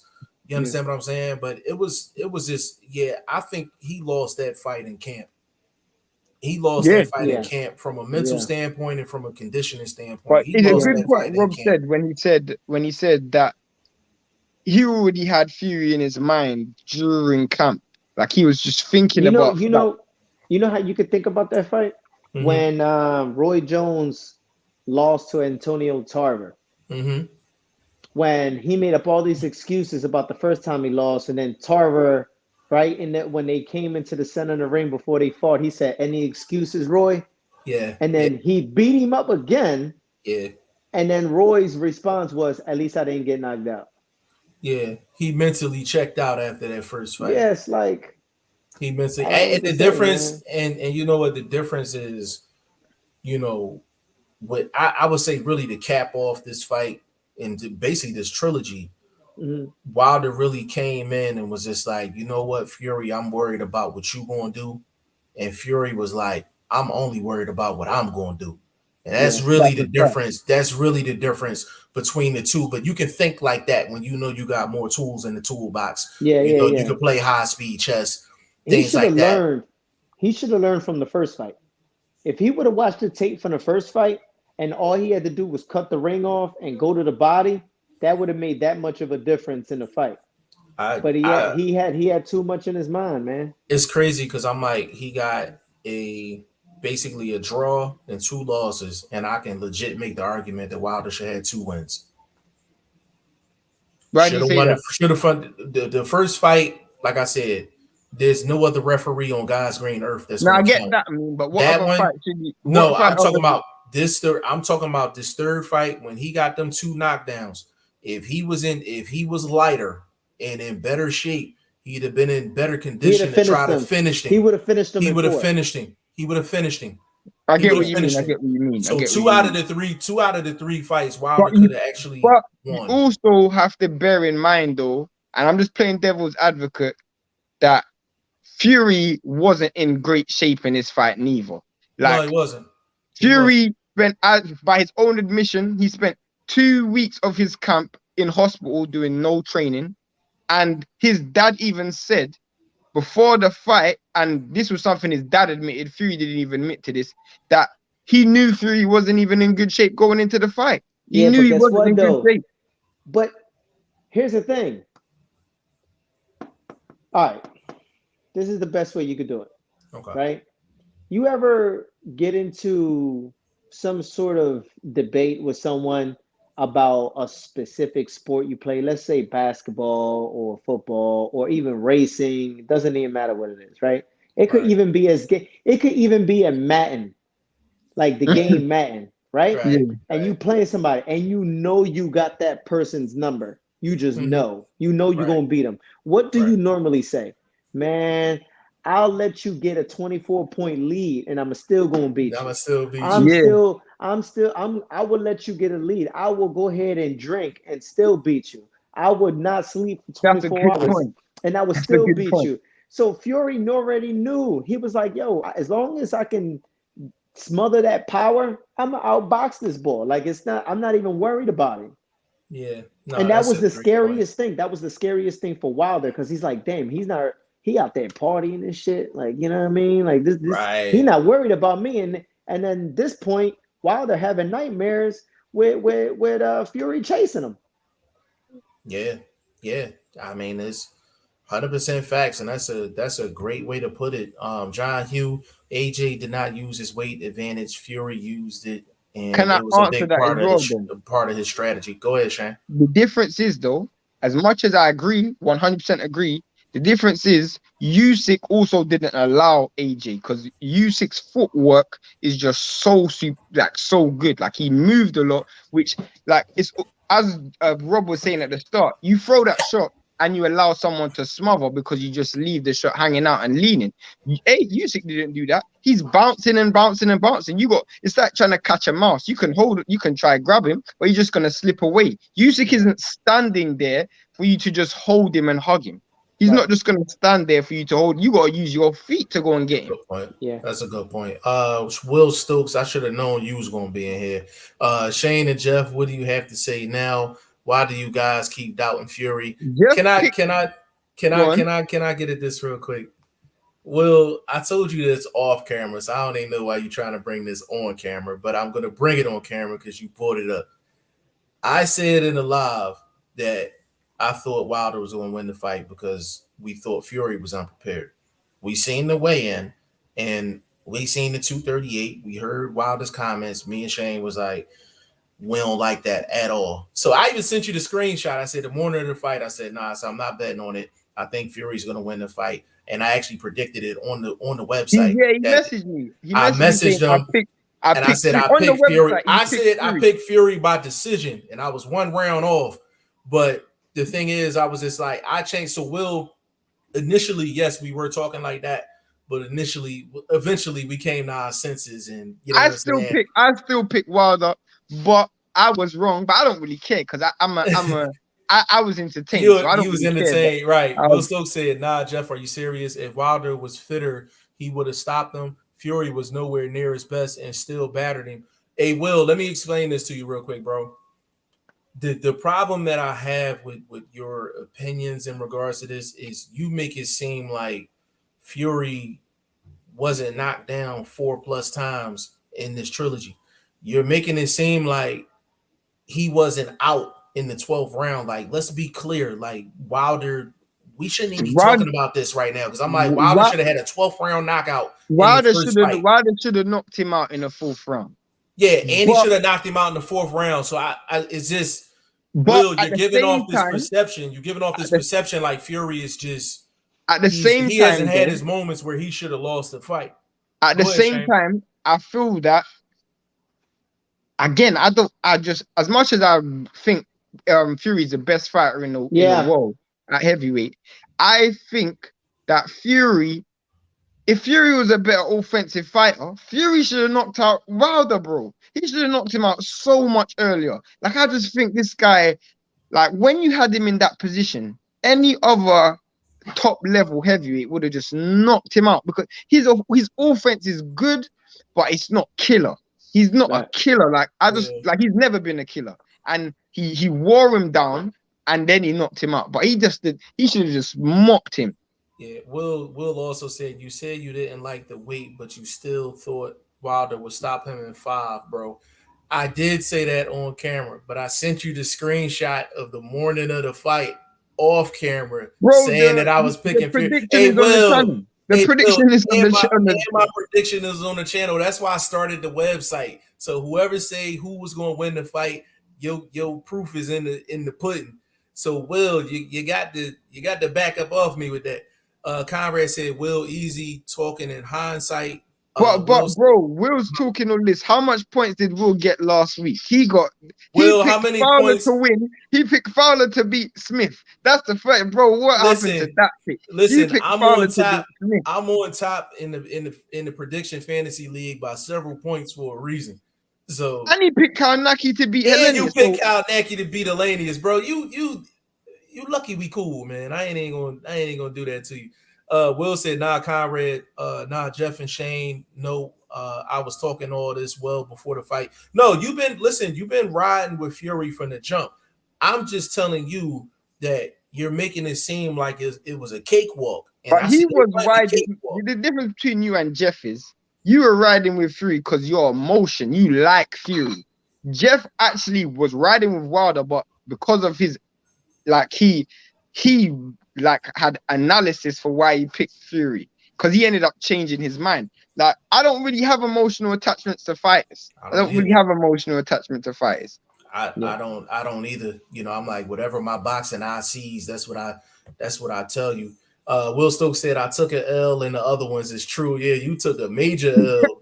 Bro, how did you think Fowler was gonna beat Smith? That was the worst one, bro. You thought Fowler was gonna beat Smith. Bugging. Rob, man, bro, you done dropped so many jewels today in terms of just the strength and conditioning aspect of things, and I think people really need to hear this. So we really gonna be dropping a lot of clips. I'm gonna send them to you too, so you can drop them as well. But people need to be like it's a brutal sport, but I'm like it's a sport where there's so many things going on behind the scenes, and I feel like a lot of people need to be educated when it comes down to strength and conditioning, when it comes down to the technical things, how fighters should go into fights. I don't think, to be honest with you, I don't think Wilder had a strength and conditioning coach. I just think he just hit the weight room. That's what it looked like to me. Did it look like that to you, Rob? Hell no. No. Then again, it depends if he hot, man. Listen, man, you got so many guys who do strength and conditioning, and in reality, they really don't know shit about boxing. You know what I mean? Like they were like former sports stars in different sports. Yeah. Or they train football players, they train basketball players, they train track guys, they train different athletes, swimmers, and all that. No one really had the experience of sharing the ring and getting punched in the face.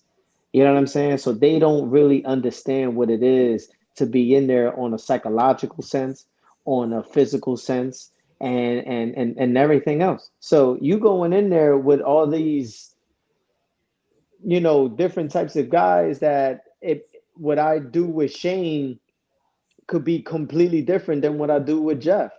You know what I'm saying? Two different sports. I can't train both of y'all to go 12 rounds if you're not, you know what I'm saying? The reason why that's a good point is because, and I'll say this firsthand, I can only speak from a British perspective, but I'll say this. I can name a fighter. Dylan White is a fighter who used to get trained in Loughborough, and when he used to get trained, his strength and conditioning coach used to train swimmers. He's never been a boxing strength and conditioning That's what I'm coach. saying. Like, bro, And that's a good point. Shane, I told you what happens down at the gym. I know, You know what I was just about to say that. The difference is Rob's in the gym every day. When I went to the Philly gym, the first person I saw was Rob. Even before Bosey, before Boots, before anyone, Rob was in the gym first, bro. Like, that's the first person I saw was Rob. And he lives in the gym. So it's him between a strength and conditioning who's teaching everybody different sports. You got to biomechanically teach someone for your specific sport, and he's got to live, breathe, eat, sleep boxing. That's the difference. Yeah, I don't really like working with people for football or track or basketball or baseball. It's cool, and I know there's money in it, but I like the competition, and I'd rather be up against another person. Fun, real quick story. So when I first learned how to do coaching, I didn't just get thrown into the amateurs to coach corners. I got thrown into the pro corners. So all I know my whole career was like a lot of pro corners, like how to adjust, how to do certain things. Right. So my job specifically, I used to work with a coach. His name was Vaughn Jackson, and he taught me a lot of shit. But he taught me a lot of things when it came to boxing. So he said his exact words was, "You want to learn how to coach? I'm gonna give you the first lesson." And I was like, "What's that?" He was like, "When your fighter is in the ring, who's fighting? Who's up against who?" And I said, "Our guy against their guy." He was like, "Who else?" And I was clueless. And I was like, "I don't know." He was like, "It's your fighter versus their fighter. It's your coach versus their coach.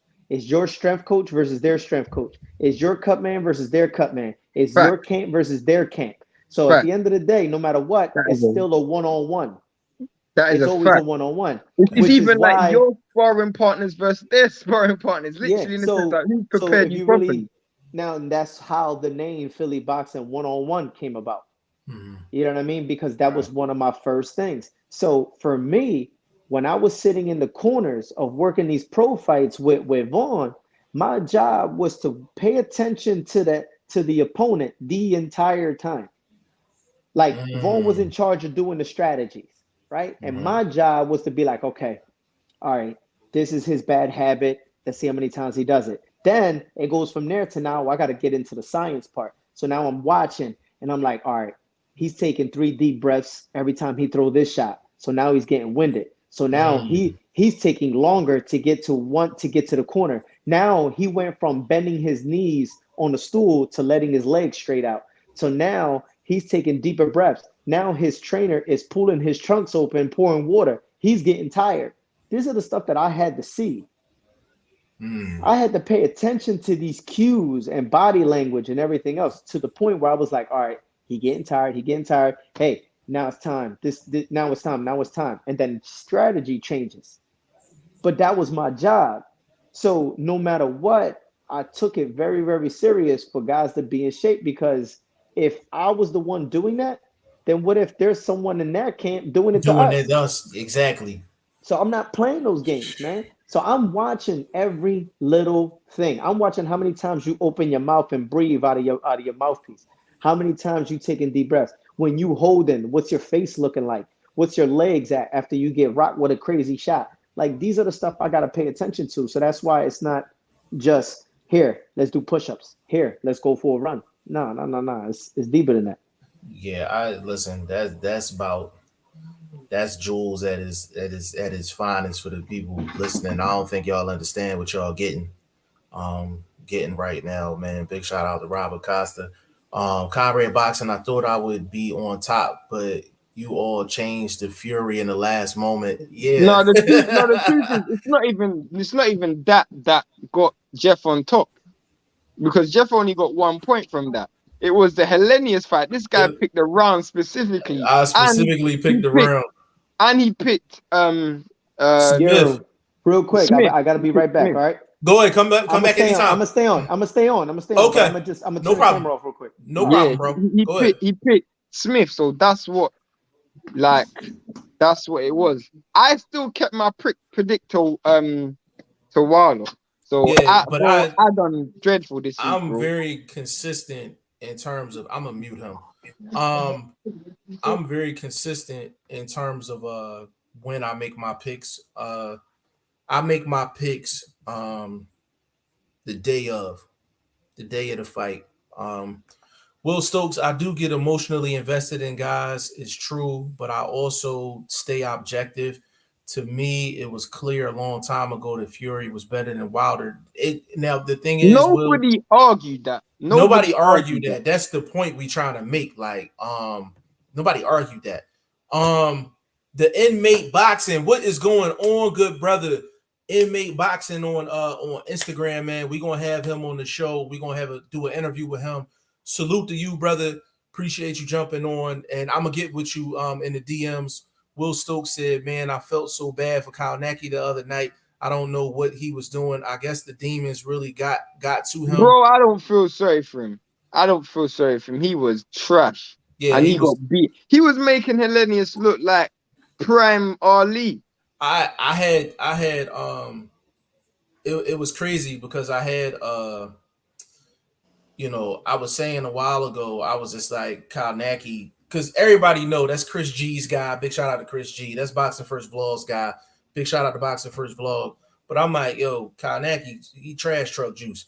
And I said he should have stayed away from Hellenius. I said it was a bad style matchup. And this is exactly why I tell Vlog and everybody else, you can't ask a fighter to do something and it's not in the toolbox. It's not in his bro, toolbox. you can say Adam Karnaki, Robert Hellenius is a bad style matchup. But bro, if Hellenius is a bad style matchup for you, you're not ready for the elite level, bro. But that's my whole point. Like Adam Karnaki is not an elite level guy. He's a middle of the pack guy, and you need him in specific fights. To be honest, I can legit name 20 fighters better than Hellenius off the dome. I can as well.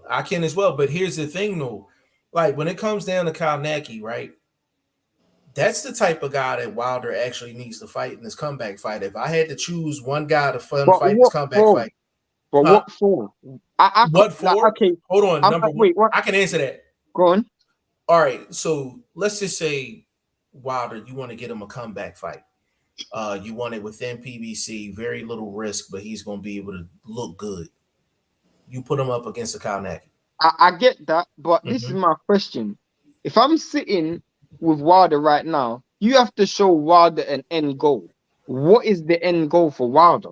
Because same answer applies, because he has to build. He has no belt. He's coming off of 2 straight knockout losses. He has to build momentum. But what's the destination? That's my point. Like, you got to have a vision that you can reach somewhere. You know for a fact there's no chance that you're gonna get a Fury fight, or the chance of you getting a Fury fight is slim to none. Correct. So what else are you fighting for? That's my point. But bro, you have to start somewhere. You got to start somewhere. I hear what you're saying, but you got to start somewhere. You feel what I'm saying? At 35. At 35, bro. Bro, you have to get a win first before you can actually think about doing anything else. So why not get a guy like that? If I'm Wilder, I'm thinking you've always wanted one champion, one face, one name, one belt holder, all of that stuff. Suggest? The best. I would suggest retirement. But why? Because I wouldn't personally suggest retirement if I was Wilder, but I'm not Wilder. Basing it on what Wilder has shown me, he's always wanted one champion, one face, one name. He's always wanted to be the best. You now know you will never be the best. What is the point of you continuing to fight? But Shane, it's prize fighting though. It's prize fighting. He like a bag. Man, don't fight Jake Paul then, bro. Bro, hold on. Let me brief Rob on I know you're not talking about Jake Paul right now, bro. Yeah, obviously that's a joke. That's a joke. Oh my god. But what we were saying was we got into Kyle Naki and we was just like Hellenius was a bad style matchup for him, but he's not that good. And we got into like who should Wilder fight next. Shane was saying if he's not the champion, one face, one name, then he should just go ahead and retire. I said he needs a bounce back fight. He needs a bounce back fight against a guy like Kyle Naki to get a victory. I'm not saying me, based on what Wilder has always wanted. Shane, but he says that. Shane, listen, he says that on camera. He says that on camera, right? He had opportunities to fight AJ. They didn't pull the trigger. When you asked his people, what were they going to do if he won the fight against Fury? They said, I'm not in a rush to fight Usyk. How about Ruiz? Ruiz is another guy he can fight. You understand what I'm saying? So what he says versus their actions is two different things. Point. That's actually a good point. The reason why that's a good point is because that's a good point, because his words may be that, but if you actually think about it, they did say they weren't in a rush to fight Usyk. They weren't in a rush to fight Klitschko when Klitschko was champion. They weren't in a rush to fight AJ. So yeah, that's a good point. Yeah, that's a real good point. Yes, sir. Is there anybody that's asking me any questions? Because I'm gonna get going. Go ahead. Listen, Rob. Go ahead, do your thing, brother, man. Listen, you dropped so many jewels today, man. Like, we got enough game for about a week. You know what I'm saying? But listen, give them your social media real quick so you can go ahead and get off, brother. All right. So yeah. So you can follow me on Instagram. I am Alchemy 101 101. You can follow the gym page at Philly Boxing 101. And then for Facebook, you could just type my name in and then it'll pop up. You'll see my logo. Hey man, Rob Acosta, man, on behalf of the channel, man, and the podcast, man, it's been an absolute pleasure. And you know, you As got always, the red man, carpet. anytime. Listen, tomorrow I'll be on a Q&A with YSM. So if anybody want to tune into that, I'll be doing a Q&A around 6 o'clock. Big shout out to YSM.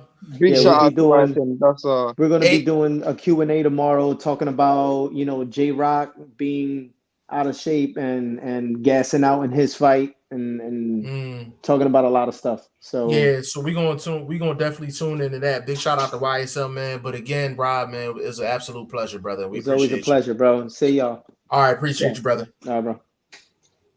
Hey man, that was Rob Acosta, man, strength and conditioning coach for one of the hottest fighters in the world, man, Jerron Boots Ennis, man. Shane, he dropped some major jewels. No, he dropped some real jewels. He dropped some real jewels. Like I don't think I gotta realize. go watch it and chop some stuff up, but some of the stuff. I think the most important thing was when he was talking about the bench press, because biomechanically, he would know exactly what that means. And to me, I didn't know the difference. I actually learned something there because he brought something up where he was like, your feet are flat and you're pushing from your shoulders. But when you're fighting, your feet are up and you're upright. So it's a completely different biomechanic. You're using a completely different part of your body, different type of strength. So it really was irrelevant, which the reason why that was so important was because that was the foundation of why Wilder put on all of that weight, because he thought he could use that strength. But really and truly, his whole camp, if that was his idea, was based on something that was completely irrelevant, which I think was an amazing gem, bro. Yeah. I listen. Coming into the live, we knew we was gonna have Rob on. We knew we was gonna get some jewels. I ain't know we was gonna get that many jewels. Like I could literally chop up probably about 10 different segments. But where are all of these Wilder fans? That's what I want to know. Like, where are all of these diehard Wilder fans? We're on this. Listen, we're on this all week. Wilder fans? Listen, we are on this all week. We're gonna be on this all week. Your dude, and as much I was entertained and I love boxing, but I love boxing for trash talk as well. Your dude just got beat, bro. Your dude just got beat. What are you saying? What are we saying, bro? Listen, I don't really care who lost, because if Fury fans lost, I'd have been saying the same thing to Will Stokes and the rest of those dudes. Yeah, listen, and big shout out to everybody that came in here, that was in here before. Kiki, I'm pretty sure Ashley's watching. Big shout out to Ashley's Corner. And I even got a message from Ricky Williams, so he did say he wanted to get his opinion off on his channel first. So that was the reason why he didn't jump on today, but he did reach out to me. So big shout out to him as well. But yeah, it's a lot of guys that are. There's a difference between being a Wilder fan and being a diehard. Like, we're Wilder fans because we're a fan of the sport. We appreciate what he does, but there's diehards, and that's something different. There's a difference. The truth is, I love Wilder's one of my favorite fighters to watch in the ring. I don't care. I've never watched a fight and actually unless I got money on the fight, emotionally wanted. In fact, that's a lie, because I had money on Wilder Fury 1 and I still didn't care who won when the fight was over. But I've never been upset after watching a fight. I can't remember the last time I've been upset with a result watching a fight. Yeah, I can't remember. Yeah, like I don't really care who wins fights, to be honest. Conrad said, "Love the insights from Rob. Yeah, he was on fire today, Conrad. But you couldn't pick a DQ for Kyle Naki. Yeah, that's true.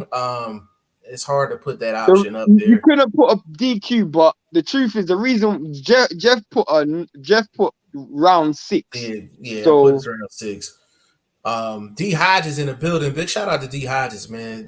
Definitely. Do you think we should add disqualification to to the choices. Because that's about as rare as you can get. I'm not putting that. Will Stokes, to be fair, he went on a pretty good run with Spilka, Kalidas, Martin, Washington, Areola. Will, let me respond to that real quick. So here's the thing. Those fights prove to me that Wilder can get himself out of any situation, right? No, he's talking about Kaunaki. Oh, Kaunaki. He's talking about Kaunaki. Okay, so with Kaunaki, right? All of those matchups were good style matchups for him. They were all good style matchups for him. And he was still getting touched up in and some he was of still them getting fights. touched up. The only matchup that I would say wasn't the ideal style matchup was probably the Charles Martin fight. But Charles Martin, I don't think he got a lot of dog in him, so I think it equaled out. He said Charles Martin especially is a nice win. Yeah, it was a good win for him. And he beat Areola better than Ruiz did. That's a fact. At least that was a different Areola. Areola was motivated for that Ruiz fight, bro. Yeah, for real. Kiki laughing. Will Stokes, I really don't like Wilder, but I do think he can get some good wins still. I'd pick him to beat White, for example, and him and AJ is a competitive fight, I believe. Although I still believe AJ sleeps him. Can I? AJ will get knocked out by Wilder. Listen, like Shane, I gotta follow up on that. I was one of the guys that used to say like AJ would beat Wilder. And now that I AJ know, will beat Fury. Yeah, we even said AJ would beat Fury, but the bottom line is AJ is comfortable with losing. It looks like he's accepting of losing. Say that again. Say that again. Say that again, bro. Say that again. In fact, I'm pinning that. I'm gonna clip that and I'm gonna put it all over social media, bro. AJ, that is a fact. Anthony Joshua looks like he is comfortable with losing. He is accepting of losing. That's the difference. I've never seen a dude fight a dude who's smaller than them and losing the fight clearly on the cards. Forget what your corner says. If your corner says, "Oh, you're up," I don't care. You look like you didn't even care that you were losing the fight, bro. I want to see dog. Even when Wilder was clearly getting outbeaten, he showed dog, bro. Wilder, AJ's not cut from that cloth. AJ's not cut from that cloth. The last time I seen AJ with dog was a Klitschko fight. That's the last time I seen him actually show some dog. Like outside of that, he's been extremely comfortable. But you know what? That makes sense. Because when he made that big Klitschko paycheck, maybe he's just comfortable. He turned into a superstar after that fight. He looks like AJ looks, acts, and talks like a comfortable, content fighter. I always was told this, like, a lion is not a killer when he's full. Yeah. Demeanor is different. You understand? I'll give you an example though. But this happens a lot with British fighters, bro. Yeah, David Haye was like that. And Anthony Yard. I saw that in Anthony Yard. When I saw David Haye, you gotta understand, a lot of these British dudes, they get rich real quick. AJ got rich. He was a millionaire in his 16th fight. That don't happen that much in America. This guy was making tens of millions before he even had 20 fights. That is real rare. What the hell am I fighting so heavy and caring about losing? I'm rich. This guy is rich. The dude who is fighting for his family and trying to keep a roof over his head is gonna fight much harder than the dude who's already he's rich, bro. Them silk sheets, you know what I'm saying? Yeah, it's the same thing with David Haye. When David Haye fought Klitschko, I already made millions. Why do I need to go and make it a hard fight and rugged fight? Hey man, them silk sheets and you know what I'm saying and all that, man. And listen, that's the challenge for an athlete when you have success and you have money. Do you still have that drive? So it's something in the States we call Mamba mentality. That's from Kobe Bryant. Rest in peace to Kobe Bean Bryant. But that Mamba mentality is like, yo, no matter what your situation is, you got to work hard. You got to work 100%. Like you got to go get it. You got to almost be obsessed. That's why you got to respect people like Floyd and people like... Absolutely. Because Floyd could have got comfortable, and Floyd don't get enough credit for that. Like he trained like he broke. But look at Ricky Hatton. Ricky Hatton got rich, and he's another one, bro. Getting drunk, getting fat in between counts, bro. These dudes get rich and they get real comfortable. It's like I don't really care if I lose. AJ looks like a comfortable fighter, and to me, AJ would get knocked out by Wilder right now. He would Right now, lose. I He would would put lose the so much Fury money on it. right now for the simple He fact ain't that got I no don't dog. think he got the dog in him. I don't And you think it ain't can't got teach nothing to do with dog. technical skill. And you can't teach. You know what? You can't teach I'll dog. be dead serious. I give Dylan White more chance of beating them than AJ because Yeah, Dylan's got more dog. he got Dylan's more got dog in way him. more dog. AJ is simply it don't have nothing to do with technical ability or anything. It's simply because he don't have no dog. He ain't got no If you dog in think him. about it, the most all-round fighter in the division is AJ. Yeah, Athletically, technically, skill wise, skill-wise, yes, power, yes. everything. But he ain't got He no got it heart. He ain't got all. no chin. He He got ain't it got no. all. He ain't got Yo, no heart, bro. You can't teach heart. You can't can't teach teach. the You mental can't. side. And the truth is, he don't love boxing. You Like can't. And the he's thing is, relying on his coach I to tell him that you're losing a fight. bro, Bro, I don't need my and coach to tell me that I'm you losing a know fight. when I you're know losing I'm a fight. losing a fight. Yeah, I know I'm losing a fight. I And don't the need thing my coach is, to tell me not to box Usyk. I know not to box Usyk, bro. right? It's crazy. So, Will, we completely, wholeheartedly disagree with you on that one. Now, AJ you have loses. to go through the comments because I have to respond I to got you. Kiki about Okay. something. Okay. Dwayne Sewell, I thought Kalnacki was fighting Prime Roy Jones Jr. the way Hellenius is smacking Bro, him did up you and not down. see the way he put his Bro, hands down, pull counter, uppercut? I'm thinking, bro, who bro, is this? I said, where is Vlog right now? I called Vlog. I couldn't get an answer. I could not get an answer. Will Stokes said, big up, Rob. I got to get in contact with Right. you. Yeah, Rob the goods, man. I didn't know we unfortunately beat YSM to the Q&A session. YSM, we apologize for that, brother. D Hodges said, Kiki, D Hodges, I'm here, Bomb Squad. What happened to your boy, bro? That's what I want to know. D Hodges, we need your opinion. Like D Hodges, we need to know your opinion, brother. We need to know your opinion, man. Kiki said, yeah, she's working right now. Ashley's Corner said, how you know I was looking? Listen, I can answer that. Ashley, we felt your eyeballs. We felt your eyeballs on us. You know what I'm saying? But when Wilder lost, I know those Wilder fans get real quiet. They get real quiet. See how to say it, but I do respect Fury now, though. Yeah, you gotta respect the game, man. Like, gotta respect the game, man. It was an epic fight, man. Epic fight, epic trilogy. And like I said, D Hodges earlier, I can make the claim that Wilder should have won 2 of those fights. I can also make the claim that it shouldn't have been a trilogy, period, because he should have got a 12th round knockout in the first fight. You could also make the claim that in the first fight, imagine if Fury was actually fit.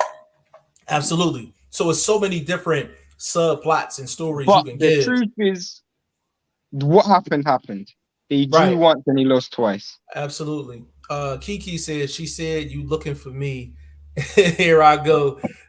Like Mystical. I want to respond to something that Kiki said. That's why I really want you to go through the comments. It's a sad, in my opinion, in my Wilder city. I'm not gonna lie. He said it's sad in the city. Okay, Conrad, I respect Fury as a boxer, but him and his fans are obnoxious. I can understand that. The truth is, I still don't like Fury. I still don't like Fury. I'm not. Yeah, like and I'll tell you why I still don't like Fury, because this dude just doesn't have no respect for boxing. Like, and I'm still hearing them talk it already. Like, the WBC have ordered if a white beats Wallin, they should fight. Well, he's like, he don't want that.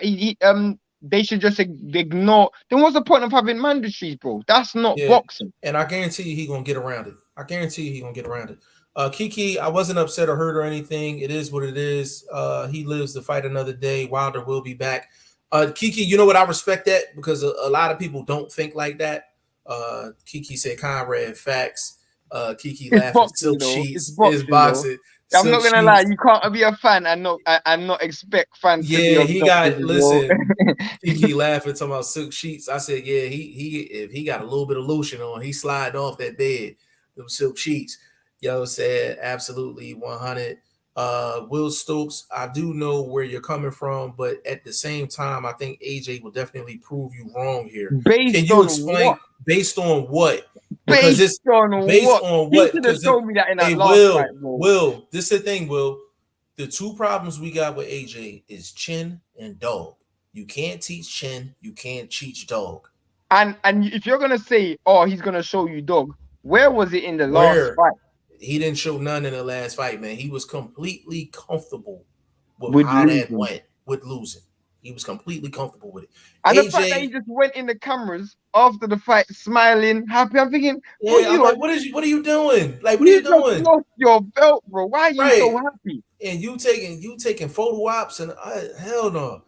Like, hell no. To be honest with you, I had less of a problem with Deontay Wilder not wanting to shake Fury hand. No, wait, I'm gonna get to that.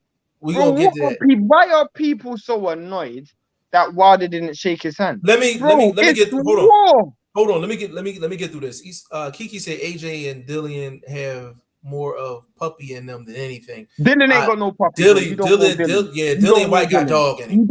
I'll tell you this now, Kiki. I'll tell you this now, Kiki. I've seen fighters from all over the world. There's no fighter I've seen in person that is more intimidating on fight week than Dylan White. Trust me. If Dylan White got dog in him. Dylan White has Dylan White he's cut, bro. Yeah, trust me. He's different. AJ, you're 100% right. Dillian White got dog though. Like Dylan, forgetting this is the dude who gets knocked down and always, bro. This dude's cut from a different cloth. You can't even, bro. That is so disrespectful. Dylan is a dog. Dylan definitely a dog. Literally don't really have that much skills. That's all he has is dog. That's all he has. Listen, he got a nice jab and dog in him. That's it. Got a nice jab and dog in him. For real. Will Stokes, AJ will prove a lot of people wrong in the Usyk rematch. I ain't saying he'll definitely win because I have to pick Usyk, but he'll prove a lot of people wrong still either way. How? I guess explain that to me, Will. How? Like how? That's what I want to know. Kiki laughing. Pack is in the building. Big shout out to you. Says should they make that another weight class? I don't know if that weight was too much for Wilder. Pack, let me make another weight class. Pack, let me explain. Pack, let me explain this to you. I'm not gonna pick and choose when weight is an issue. Wilder been knocking out small heavyweights, medium-sized heavyweights, big heavyweights. Wilder comes in the more powerful guy no matter what his weight is. So, and Wilder could have knocked out Fury. If Wilder knocked out Fury, will you be asking for a bigger weight class? Yeah, like nobody said that after the first fight. Nobody said that Fury was too big. Were you saying that after the fourth round? We should make another weight class. Yeah, like bro, we're not gonna go there. Bro. That's why when Vlog came in here with that bullshit, I said, nah, I'm not gonna let you get away with that. Not if you was talking that from the jump, he shouldn't have took the fight then. If that's the case, he shouldn't have fought Fury at all. But once you sign the contract, it is what it is. You know what I'm saying? So I'm hell no. Said I didn't get quiet. I made a video. We figured you didn't get quiet. We know you didn't get quiet at all. Will Stokes, Conrad, if you think Fury fans are obnoxious, then what do you think of Wilder fans? I think Wilder fans. I think Fury fans are. I think every fan base is gonna be obnoxious when their fighter wins a big fight, bro. Yeah. If you follow boxing communities, I remember when Canelo beat Golovkin. Canelo fans were out in they was out, bro. Yeah, they were out. Yeah, they was out crazy. Conrad said, "Fact, Shane." Will Stokes said, "Man, I have to disagree with a lot of the things you said about AJ there. AJ is a special human being, I believe, and he'll show guys before his day is up. Mark my words." Well, he should have showed it already. He lost his belt. Let me. Oh, that's funny. Let me get to this real quick though. Will, here's the thing. So if you're saying that he's going to prove a lot of people wrong, and if you're saying that based off of the second Ruiz fight, he didn't show dog in that fight. What he did is he changed his strategy. He showed that he was smart enough and disciplined enough to change his strategy, and then he ran into a guy that was completely out of shape and didn't press the action. He didn't make him play high speed chess. So everything was laid out for him to prove, quote unquote, prove people wrong. The only time he showed dog, and the two times he showed dog was in the White fight and the Klitschko fight, and that was before he was AJ. Correct. Now he's AJ and he's Anthony Joshua. I haven't seen it yet. I haven't seen it. Silk and Sheets, if he was gonna show me, he should have showed me already because he lost to Usyk. And them silk sheets, brother. Them silk sheets. And Will, this next comment is for you, brother. It says Fire Rob McCracken. Big shout out to Fire Rob McCracken. It said Anthony Joshua needs to go to America and train with Freddie Roach for his rematch. He does not need to train with Freddie Roach, me personally. Because you have in Fire Rob McCracken. First of all, I agree with that 100%. McCracken needs to go, but he's been winning despite of McCracken for a long time. To be fair, if you can go on my Instagram, I don't rate any English coach. You can go on my Instagram. In fact, will tell you, I've never liked any English coach. I'm not even saying it out of hindsight. There's not one English coach I like. I don't think any English fighter should hire English coach for anything. I would even hire English coach to get from one place to another. Literally, I don't think there's any coach I would hire. But when you're looking at it, Freddie Roach ain't the dude. But nah, he's not that guy. But your concept is correct. Conrad Boxing, I love watching AJ in the ring, but he has as much personality as a card box in public. That's funny. He said, I want to see the real AJ. Yeah, I need to see that. I need to see that AJ when he hitting somebody in the face and sticking his tongue out at him. That's what I need to see. Will Stokes, for the first time ever, I actually feel Fury is invincible.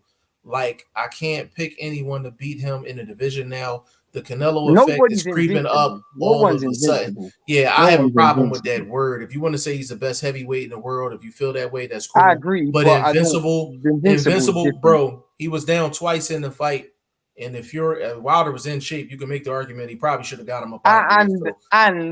And where we can't just act like we didn't just see Otto Wallen almost beat this dude. Yeah. Otto Wallen almost beat this dude, bro. Yeah, Kiki said at Shane that was more Fury fans. True. Yeah. Based on his last KO. The reason why the difference. Let me tell you the difference with his last. Oh, it said him KO, and Dean White. Okay, I'm glad you said that. I'm glad you brought that up. Yeah, I'm glad you brought that up. With his last KO, this is the difference. What fighter do you know? Give me an example. What fighter do you know that gets knocked out and a straight after he gets knocked out, literally a day after, issues a rematch clause? He wanted to fight literally days after, weeks after. And then when he goes in the rematch, bro, he don't take one step back. He doesn't care if he's going to get knocked out or not. This is a dude who after the first round was getting pummeled by AJ and he continued walking forward. Bro, you can't say this guy don't have no dog, bro. You can't say he don't have no dog. You can't say that. Yeah, Dylan White. You can't say that. Dylan White got dog. He definitely got dog.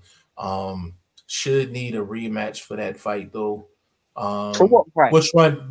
Kiki? Which one you talking about?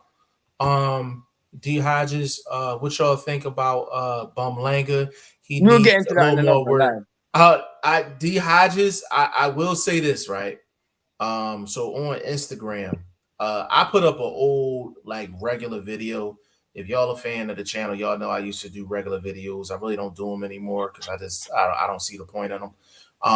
But I put up an old video basically saying that Berlanga should stay away from Jesse Hart and stay away from Steve So Cold Nelson at 168 pounds. And Jesse Hart actually quoted that on his Instagram story maybe 2 days ago. And it was actually right after the fight. And he's actually supposed to be on to actually talk about Edgar Berlanga. So I'll let you know in advance about that. But we'll chop that up at another time. Pac said, to be honest, I didn't see the full fight, only highlights. I was only camping, smoking all day. Pac, it's the full fight is on YouTube, so definitely go watch it. He said, based on the highlights, Fury looks so huge. That's why I asked if they needed a new weight. But thanks for the honest opinion. He was, bro. But he was the same size in the last fight. He's the same size in the last fight. Fire Rob McCracken. Anthony Joshua needs to use his size similar to Fury and use it against Usyk. That game plan from McCracken straight up dumb. The second part is right. The first part is difficult to do because when you add size or you use your size, you have to trap him. You have to get close to him. When you're trying to use size, you're slower across the ground. So to cut the distance is going to be much harder. Plus, AJ is going to have to pay an admission fee that his chin can't pay. Absolutely, absolutely. The deposit, I'm like the funds is not in his chin, so that check gonna bounce as soon as Literally, it bro. lands. As soon as that check lands, it's going to As soon as bounce. that check lands, it's gonna bounce for sure. PS still high from that weekend. That's funny, yo. Yeah, Pac, definitely watch the fight, man. Definitely go I'll watch it. answer It's this on. one as well. I'll answer this one as well. Imagine if AJ found Sugar before Fury found Sugar. What do you think of that idea? Can I get at that first? No, please, I'm answering it first. Okay, go ahead. The difference is Fury showed me dog, and Sugar Hill didn't teach Fury dog. Facts. You can't teach dog, bro. It doesn't matter what you get. Don't matter what it's about. It's when you have a dog, when you have dog in you. It's about that inner spirit. When you're in a situation where it's difficult, can you get out of it and go for it? Joshua could have been with Sugar Hill, but Sugar Hill wouldn't have taught him dog. He would have just taught him a different style of fighting. And you can teach a different style of fighting, but you don't teach dog. Fury had dog when he got knocked down against Steve Cunningham. He got up and he just dogged it out. That was before Sugar Hill. He showed dog against Wilder in the first fight. He got knocked down twice and he got up and he dogged it out. He didn't have Sugar Hill then. You can't teach dog. Yeah, and let me add this as far as AJ is concerned. For the people that say, hey, AJ need to use his weight, he need to use his size. AJ has never used his weight and never used his size in the way that Fury does. The way Fury uses his weight and size is the way that you would be used to. AJ's a clean fighter. He's a real clean fighter. AJ is a very clean fighter. He's like a Rolls Royce. Yeah, he rides like a Rolls Royce and Fury rides he's like a Challenger. He like a Dodge Ram. You know what I'm saying? Yeah. Like, for sure. John Hugh, Fury was a scumbag where he tried to screw Wilder out of the fight. Wilder had to go to court for that reason. Wilder gets a pass for not shaking hands. No, hey, can I go? You can go first. Let me get into that. So for the people that criticizes Wilder for not shaking Fury's hand, let me say a couple things. Number one, you don't know how deep a person's hate run. Okay, that's number one. Number two, if Wilder believes everything that was said, that Fury had loaded gloves, he had egg weights, his water was spiked, he knocked me out in the last fight, and then he felt like the gloves was an issue going into this fight, and he has a genuine disdain for Tyson Fury, then yeah, like he's not gonna shake his hand. So you can think that it's unsportsmanlike, but the thing is, you can't question his. This wasn't a fight for sportsmanship, because I was about to say that, bro. This isn't a fight for sportsmanship. Hey Shane, check this out real quick. If Wilder would have, and this is for John Hugh, right? And everybody that thinks this, the reason I can say this is because if Wilder would have won the fight, Wilder still wouldn't have shook his hand. Even if he would have won the fight, he wouldn't have shook his hand. So there's a certain level of hatred that's just there. Go ahead, Shane. Some dudes don't understand boxing. Or I'm not saying John doesn't understand boxing, but I'm just saying some people don't understand boxing in the sense that some dudes, their rivalries manufactured. Some dudes, when they get it out, once they fight, they can squash the war. It's over. There's some dudes that genuinely despise dudes, and they mean violence. This ain't about rules and sportsmanship. This is a war. And in Wilder's mind, I don't care what anybody says. If I lose a war, I'm not happy. I'm not going to be shaking your hand. I still have that same venom in me. And I'll give you an example, bro. We always talk about the greats. We talk about the greats all the time. When Joe Frazier lost to Ali in the third fight, there ain't no embrace, bro. Joe Frazier ain't going to be hugging Ali. He wants to fight again. These dudes aren't... You're using your human mind to think like a warrior. These dudes think like warriors. They don't think like humans. If they thought like humans, they wouldn't be in the ring in the first place. These dudes don't think normal. So it was so unsportsmanship that he didn't shake his hand. Bro, this dude is a man who knocks people out for a living. Since when did people care about morality? This ain't about morals. He knocks people out for a living. He takes people and puts them in hospital for a living. This is not you know, the thing is, like, this the same man said he was trying to catch a body in the ring. He's the same man that said he wants to go out on his shield. So Wilder is very consistent in terms of that. He's very consistent. Like, at the end of the day, I have more of a problem with AJ taking photo ops after he loses versus Wilder not shaking Fury's hand. If it's war, it's war. Yeah, if it's war, it's war. Yeah, if it's war, it's war at the end of the day. And you might not have. I would have been upset. If Wilder, I'd have been pissed off. Listen, I would have been upset because that would have been fake to me. Yo, I'd have been pissed off because I'm like, this the same man that you said cheated. This the same man that you said had loaded gloves and put a dent in your head. All of that, right? I'm gonna shake your hand after a competitive fight. Hell no. Boxing isn't about sports. It's about war, and this is all war. You can't compare boxing to tennis or another. These dudes literally can kill you in the sport, and these dudes go in with intentions to kill, not to just be happy and laughing. They have war. This is the dude who tried to take your head off in the ring. I'm gonna shake your hand after the fight. That's like 50 Cent shaking Ja Rule's hand. Like, it ain't happening. It's not happening. Pac said, laughing my ass off, Freddie can't handle those heavyweight punches anyway. He said for the mitts. That's a good point. But I don't like the fit for different reasons. Ben Davison and Shane McGuigan are not good coaches. They're only good coaches because in the UK spectrum, they are. Yeah, because of UK fighters. Neither of them have trained any elite fighter. And I know you're gonna say Josh Taylor. To me, Josh Taylor was an amazing fighter when he went to both of them. That's what I think. Yeah. Ashley Corner said Fury is beatable. Yeah, I think he is beatable. Yeah, I think everyone's he's beatable. There's no elite. There's no fighter that can't lose. Even Floyd. Actually, there's a couple heavyweights off the top of my head, and I would think they have a legit shot. So I mean, no, that's a fact. That's a fact. Brendan said, I said Fury would one punch KO Wilder. Yes, you did, absolutely. John said AJ has something missing. He has not been right since he lost to Ruiz. He is gun shy. I don't think he's gun shy. No, he's gun shy. I don't think. No, but the thing is, listen, gun shy and not loading up is two different things. He don't load up anymore. He's not gun shy. He just don't load up no more. If you notice, think about it. In the second Ruiz fight, he didn't load up. The Usyk fight, he didn't load up. What other fight? The Pulev. The Pulev fight.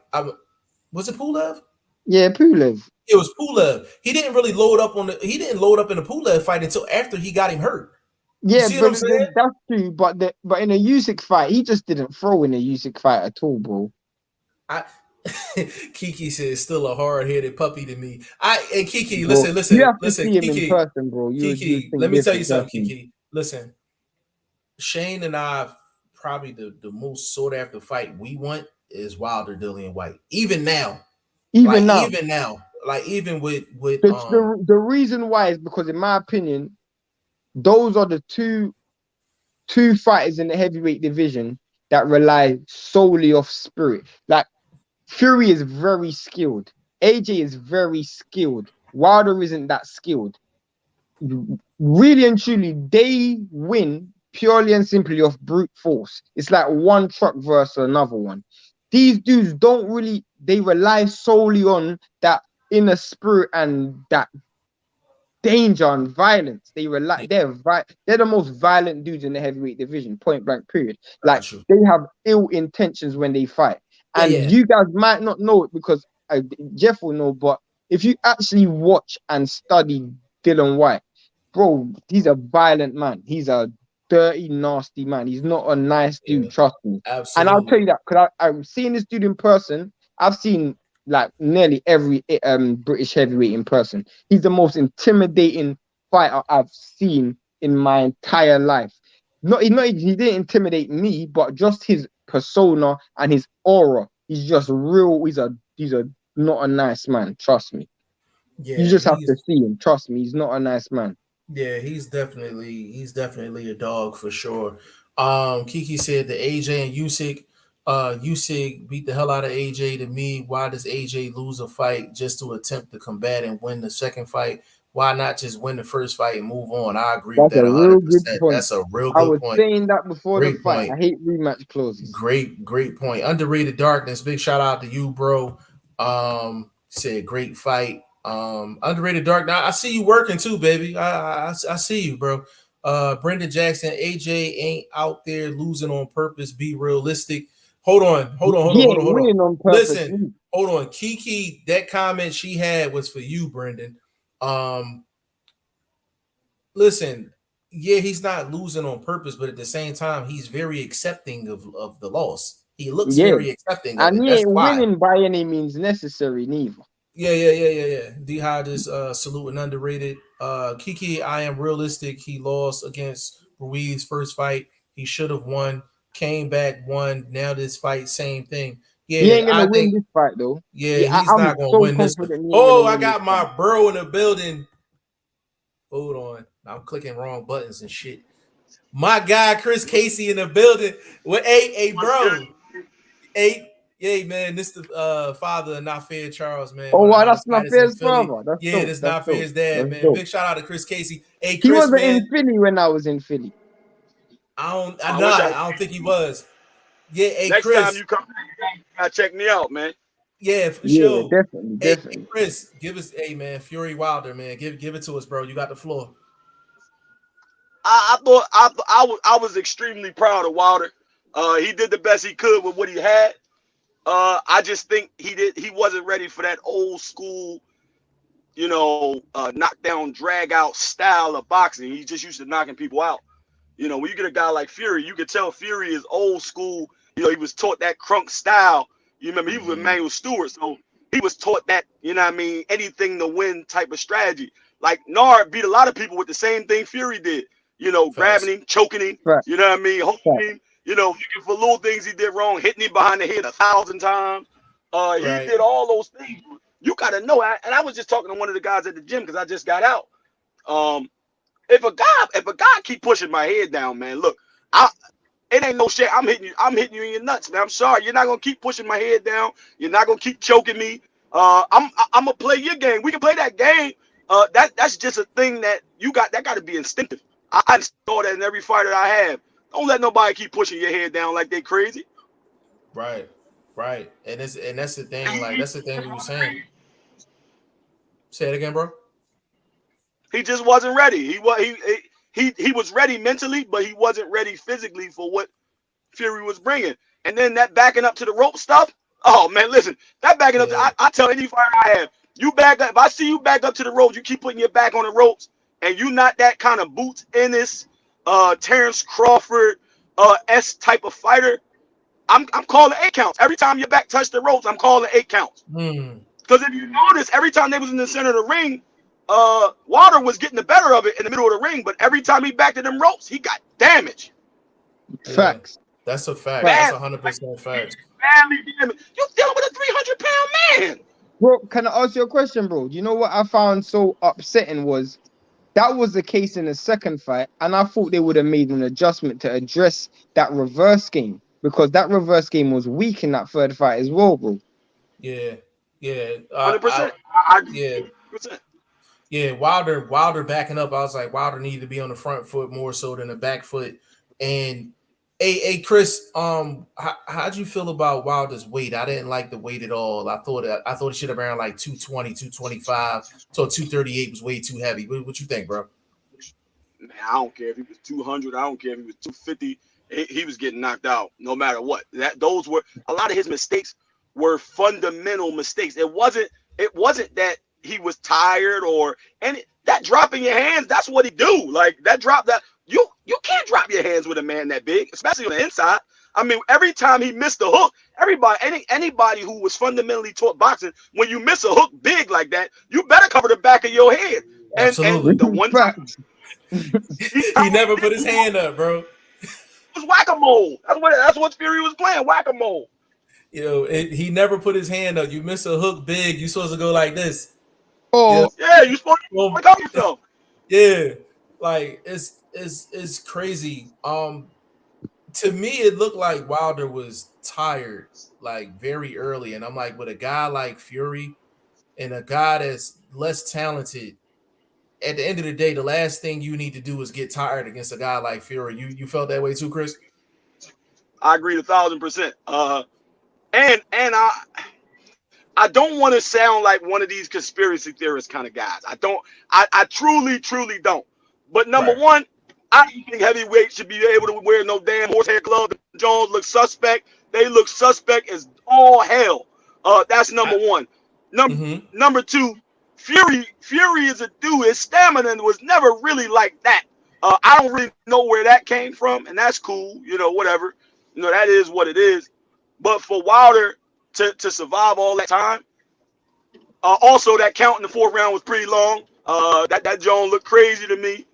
That's the second time they did that. You know, no excuses made. He lost the fight. That is what it is. Fury was definitely the better man. He was better prepared. But I just think Wilder, it might be over for him, man. It might.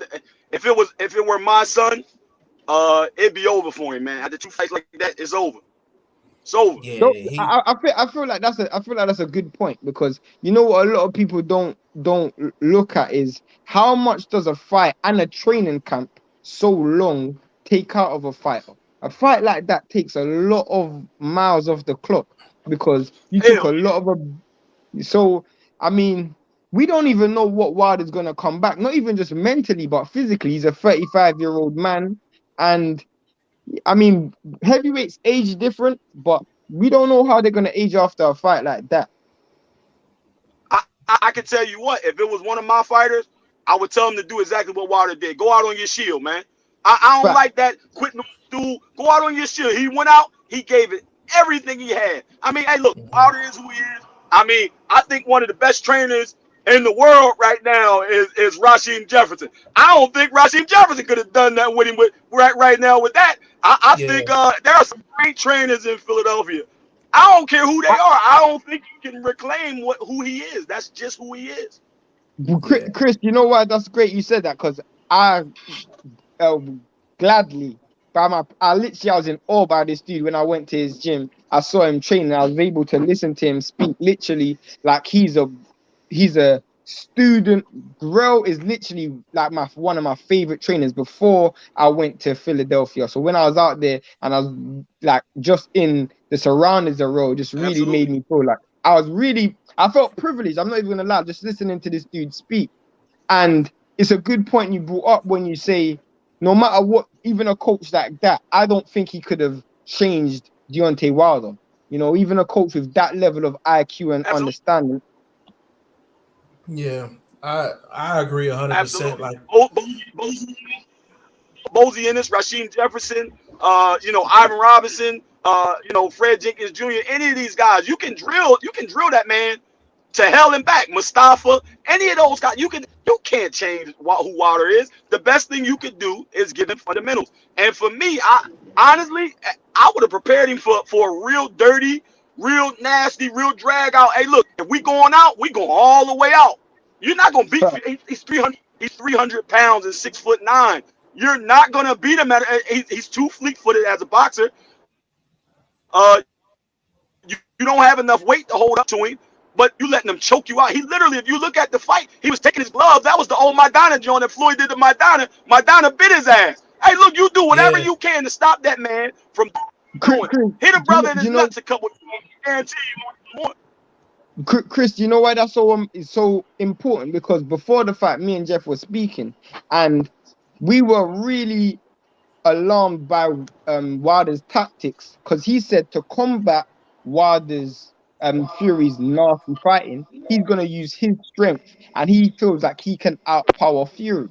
So I feel like that was a real bad game plan going into the fight, knowing that the dude had such a weight advantage on you. Well, that's why you end up tired as hell. I mean, you get to the third, fourth, 300 pounds. Your back, yeah, you gonna feel it. Yeah, that's 100. That's 100%. Hey yo, big shout out to my guy Ivan Robinson too, man. We gotta get him. We gotta get him on, man. That's family right there. Big shout out to Ivan Robinson. I say this. I just say again, Chris. I just love him. He's doing well. Okay. Hey, you know the thing that's crazy though, Chris? Wait, Jeff, can I ask one question? Go ahead. Why does nothing never smile? Why is this guy always serious, bro? No matter what, this guy's never ever smile. This guy's just permanently got an eye screw. I can tell you some stories about that dude, man. We'll be here all night, man. That dude been like that since birth. That's who he is, man. I don't even change. I used to just be like, yo, man, why don't you do this? Why? He just look at me like that. I don't do that. All right. What can I say to you? You know what I mean? You gotta let him. Yo, that is hilarious, yo. Like, that is absolutely hilarious, man. Like, it's that dude. I know. Yeah. Hey, Chris, the thing that you said about the trainers not being able to pull things out of Wilder, I felt like that was a real great point, because a coach he only can be effective based off of how many tools that fighter got in the toolbox. Wilder just don't have a lot of tools in the toolbox, man. Like, so there's only so much you can do with him. You know what I'm saying? See, and you know what? I understand Wilder a lot better, because now Fear is sort of that way sometimes. He got more skill, but he's so used to knocking people out, and he's so heavy-handed that he think I'm gonna get him. And I always tell him, it's like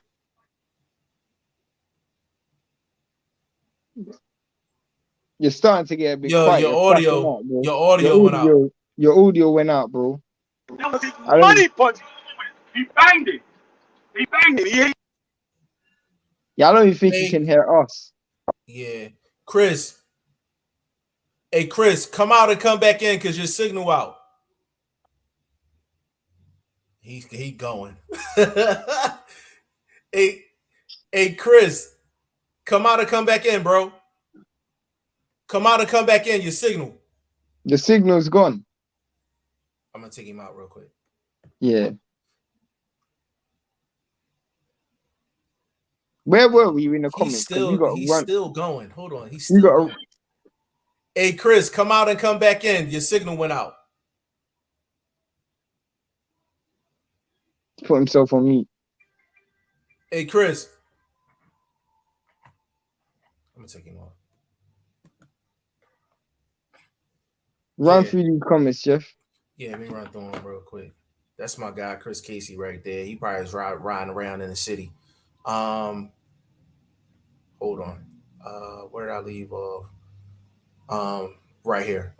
If using your weight and size would be that easy, Lovejoy would rule the boxing division with 300 pounds. Hold on. Chris Casey back. Yo, we couldn't hear you, bro. Yeah, I know. I was out. I don't know why.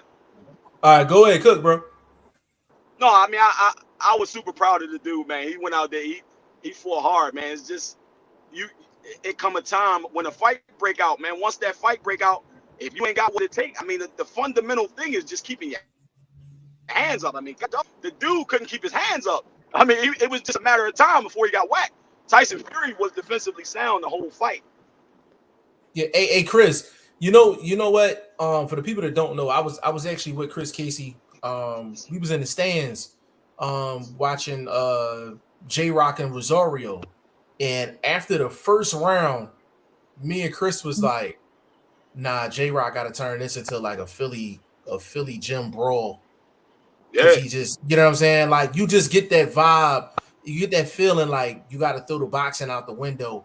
And you got that vibe with Wilder, like real early. Like, it was just bro, you got to turn this to a backyard brawl. But one of the things that I no matter what anybody says, bro, he just didn't have no plan for when Fury was going forward. He didn't do nothing because he just kept stepping back and backing up to the ropes. He didn't have nothing, like he had nothing. He had no other plan other than just backing up and going back to the ropes. Shane, I don't think he made one jab and pivot all night. Oh, you're asking him to do something he can't do, bro. Yeah, I don't think. Not even a pivot, just a jab and move either way. he didn't do. I don't think he did that once all night. But see, that goes Like, to did they prepare? Did yeah, they practice like, that? Did they okay, prepare so that? exactly this is my point.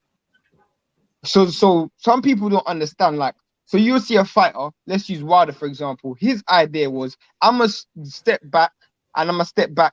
Then I'm a circle round. Then you have certain fighters who circle, circle, circle, and eventually they reach back because they're getting pushed back. Then you have some fighters who force their fighter, the opposition, to readjust their feet. So I'll give you an example. Someone like Lomachenko, for example. Let's say someone's fighting them, they will pivot. Someone like a Dimitri Bivol, for example, when they feel like they're getting backed up too much, then they go on the offense and start throwing punches, and they never get cornered into the corner of the ring. You got to do something in terms of your footwork. If you're going to fight a style where you're not going to be on the front foot, what's your alternative with your feet? He had no alternative with his feet. Yeah, you can say he threw body shots, he threw body punches, but that's your hands, not your feet. What was he doing with his feet? Hey, Chris, go ahead, bro. Still can't hear him. We still can't hear you, bro. We still can't hear you. It's where he's at in the car. He in the car. We can't hear you.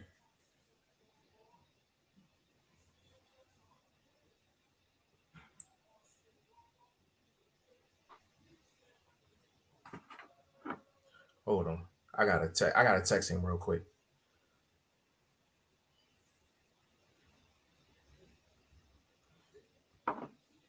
Check your phone. Yeah, Shane. I'm gonna run through these comments real quick.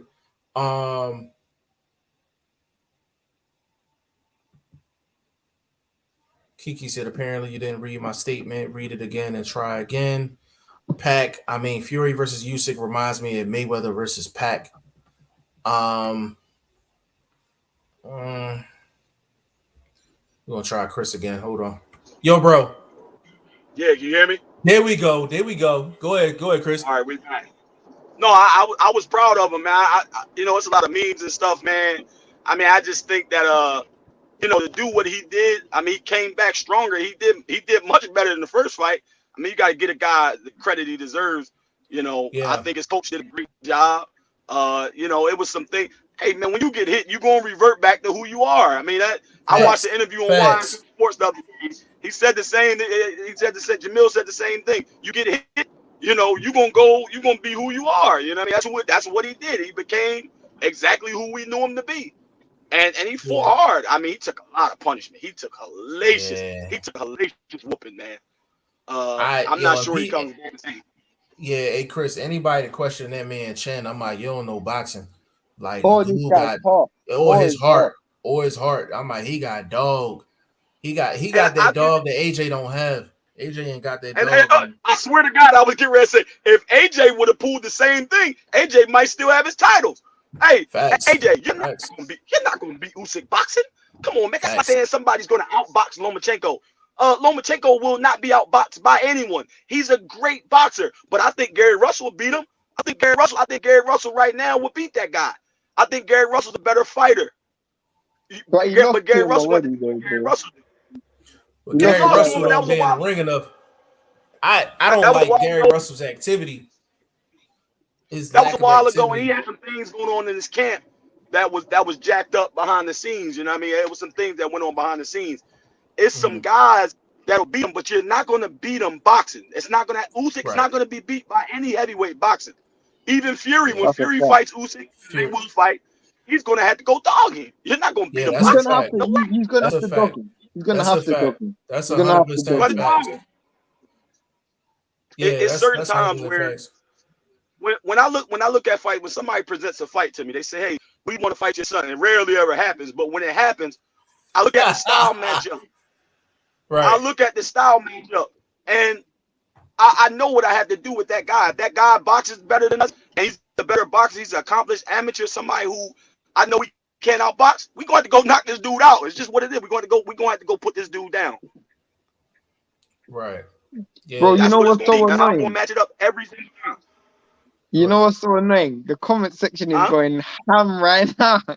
I would like they're arguing with each other in the comments. It's crazy. Oh yeah, we'll get to that in a minute. But hey Chris, you know what? I'm glad you on here because I want to kind of pivot a little bit. Jesse Hart put a post up of an old video I did on him, and I thought like months ago I thought Edgar Berlanga should stay away from Jesse Hart at 168. And we seen how Berlanga looked Saturday. Like, what's your thoughts on Berlanga just as a fighter? If he fights, let me be as politically correct as I can. Hold on, brother. You don't have to be politically correct. I like to be politically because I don't want nobody. I don't want nobody to say like, you know what I mean, I'm a certain way. But everybody knows fighting a colored fighter, you have to treat them differently than you would another kind of fighter because they're going to set traps. They're going to have rhythm. It's not going to be like fighting most Mexican or Puerto Rican or white fighters because they don't have the rhythm that we have. So fighting Jesse Hart would be a really, really hard fight because Jesse got so much experience and he got rhythm. He got that rhythm that Berlanga had a lot of trouble with that guy that he just fought. He almost got knocked out a few times. You can make the argument that he should have lost on the cards. You can make the argument. You can make I think he won. I think he won the fight. He won the fight, but I was not impressed with how slow Berlanga's feet is. Jesus Christ, that guy's feet is slow, bro. That guy literally is slow. He's a puncher. Most punchers' feet are slow. Hey Chris, because Jesse's supposed to be jumping on the show. Hopefully sometime this week in regards to that. Maybe I'll slide you in. The crazy thing is, if you've been watching this, every time I speak about Jesse, I said it was the biggest mistake for him moving up to 178 because he was so much better at 175. Sorry, he was so much better at 168. He was so much better at 168. I hate he went to 175, man. I was like 168 was his best weight. I still think it's his best weight. Because he went up because of the Zerdo fight. But if you think about it, Zerdo was the top dude at 168. There was no shame in losing a close decision to Zerdo Ramirez. No shame in that, bro. And he should have won one of them fights. Yeah, that's my point. Yeah, he should have won one of them fights. And in my opinion, Zerdo was the dude at 168. So for you to get a close fight with this dude or potentially beat him, you can't really be disheartened by that and change your whole entire strategy to move to 175. I just didn't think that was a good idea. Yeah, I hope he stayed. I think he's better at 168 for sure. I think he's definitely better at 168. Like 175 is just I don't like him at 175. I just think he's way more effective at 168. But we're gonna get Jesse Hart on the show. That athleticism plus, bro, the 175, you don't even want to be playing with those dudes. Them dudes is killers. Them dudes is killers at 175. You don't even want to be playing with a dude like that, bro. Beterbiev should be fighting at heavyweight. He shouldn't even be fighting at 175, bro. That's how powerful and strong this dude is. Yeah. I gotta be honest, man. I sat and watched Beterbiev. That is the hardest punching mofo that I've ever seen in my entire boxing life. I've never seen somebody take that kind of abuse and come back and punch as strong as he does in the later rounds after taking the abuse and putting out the energy that he already put out. Yeah, his power, Chris. When he was at the Leah Course, when he fought Volzdik, I'm like, bro, you can hear the shots. You can hear the shots. Like, man, it's crazy. His power. Some people power just different. Like some people, it's otherworldly. That's why nobody calls him. Nobody's calling that guy. They're not even thinking about fighting that guy. No, everybody at that weight class, they want no parts of that guy. That guy, I don't know what he does. He travels with a strength and conditioning coach. He travels with like a 20-person. You gotta remember, in the what's it called? In the amateurs, this dude he beat Kovalev, Usyk, Bivol, Voltic, he beat Hunter, he beat Rivas, he beat everybody, bro. This guy was a monster. Bro, and you know the thing that's crazy, Chris. I feel bad for Marcus Brown, yo. Oh my I gosh. feel bad for Marcus Brown, yo. But you shouldn't. You shouldn't. Let me tell you why. If Marcus Brown, and this is why I say, and I hear a lot of people say this, oh, these strength and conditioning coaches, it don't mean nothing, yada, yada, yada. Let me tell you something. When you fight a guy like Better BF or a guy like Canelo or a guy like guys that got one punch knockout power, you damn well had better be in the best shape of your life because you're going to have to box them for 12 rounds in order to win that fight.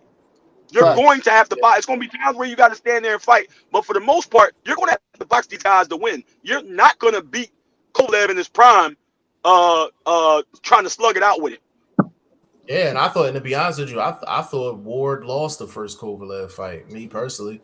You know what I'm saying? But those type of guys, my favorite fighters are the heavy-handed guys that choose the box first. And the thing with Beterbiev, like, yo, he just don't get discouraged. If you hit him with a couple shots, he does not get discouraged. Like, he like, yo, like, you gonna have to feel this money shot at some point. And what's going to happen when you get hit with that money shot? So he just has that confidence when he's in the ring. That's why I'm like, with Marcus Brown, this is why I said I feel bad for Marcus Brown, Chris. Basically, he went up against a juiced up Jean Pascal. Yes. He had all the GNC in the system. Like, real shit. Yes, real shit.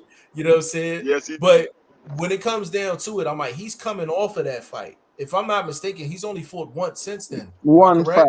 He's fought one fight since then. That's not enough.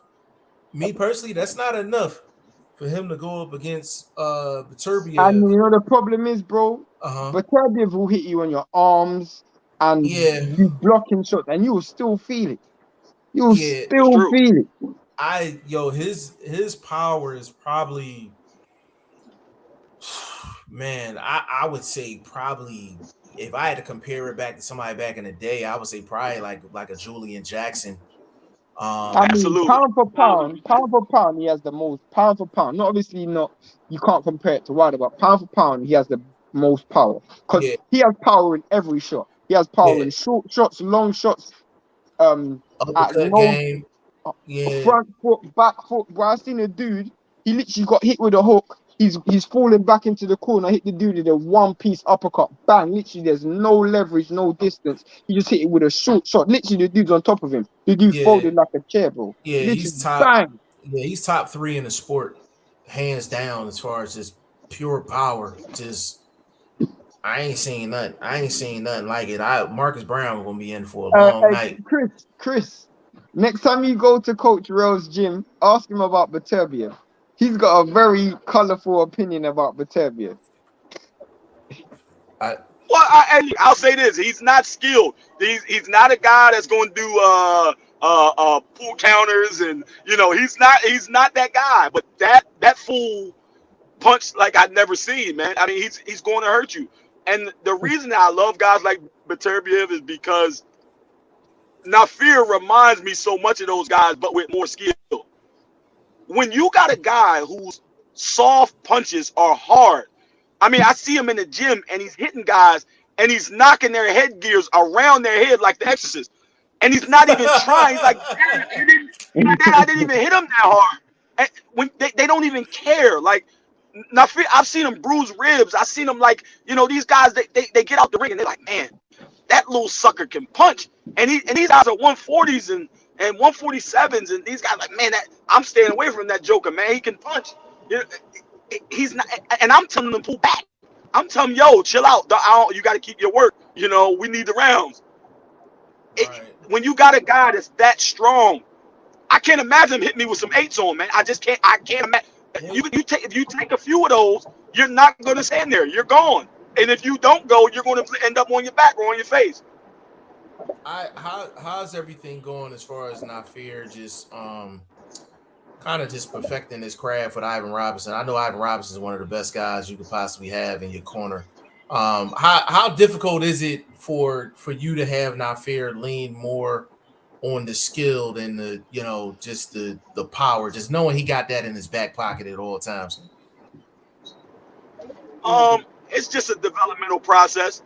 Each fight, each guy that shows up to fight, you know, I just try to get a different lesson out of them. One fight might be a southpaw, one guy might be a short guy, one guy might be a tall guy, one guy might be a boxer, one guy might be a brawler. You know, I try to mix it up and let them see all the styles that I can before we have to go in with, you know, the undefeated guys and the guys that we move up the rankings with. It's just all about development. That's all. And now I got a solid team. I got probably 3 or 4 140s in my. I got a heavyweight in my camp. My guys, my team is pretty deep now. So, you know, the team that we built around us, you know, it's just going to be a team full of fighters. So, you know, it's not really going to be much you can do with them because we spar with a left-hander every day. We spar with a tall guy every day. We spar with a short guy every day. You know, we got different styles for them to look at all the time. So for me, it's just about well-rounding them, polishing them up, getting them ready. Yeah, that's good to have when you have various guys, various styles in your camp. So you really shouldn't go into the ring really surprised by anything. And a lot of guys don't have that. You know what I mean? A lot of guys don't have that. So that'd be good for his development, for sure. Hey Chris, do you think Wilder comes back? Just period. No. You think he comes back now? No. I was saying that. No. I was saying that. If he does, he'll never be the same. If he does, he'll never be the same. And that's my man. Like I said, I ride with him 1,000%. But I mean, what else really is there to do? I mean, that's he beat what him. I mean, I don't think AJ can beat him. I really don't think Usyk can beat him. I mean, what are you gonna do? Go fight Dillian White? I mean, for what?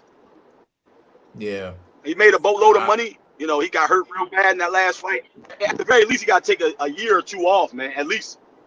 Yeah, that type of fight. Actually, the last 2 fights, like you can make the argument that he should take at least a year and a half off. But at that point, he's gonna be like 37. At that point, right? But me personally, I'm like, could he go back and steal 2 more checks? Yeah, probably so. But I'm like, if he, you know, the cost of living in Alabama is not the same as Philly and New York and other places. You understand what I'm saying? So he should be good, man. I think if he does come back, I think it should be simply for him to just end his career with a win. Me personally. You also gotta remember, bro, some dudes aren't cut the same. Like you gotta remember psychologically, they look at themselves from in a sense that they never ever see themselves that they can ever lose. Like, and when they lose, that person they see in the mirror, they don't recognize anymore. I'll give you an example of Prince Nassim. He used to say, Allah will never make me lose. God will never make me lose. And when he lost, he just retired because the dude that he saw in the mirror, he couldn't recognize anymore. He just gave up.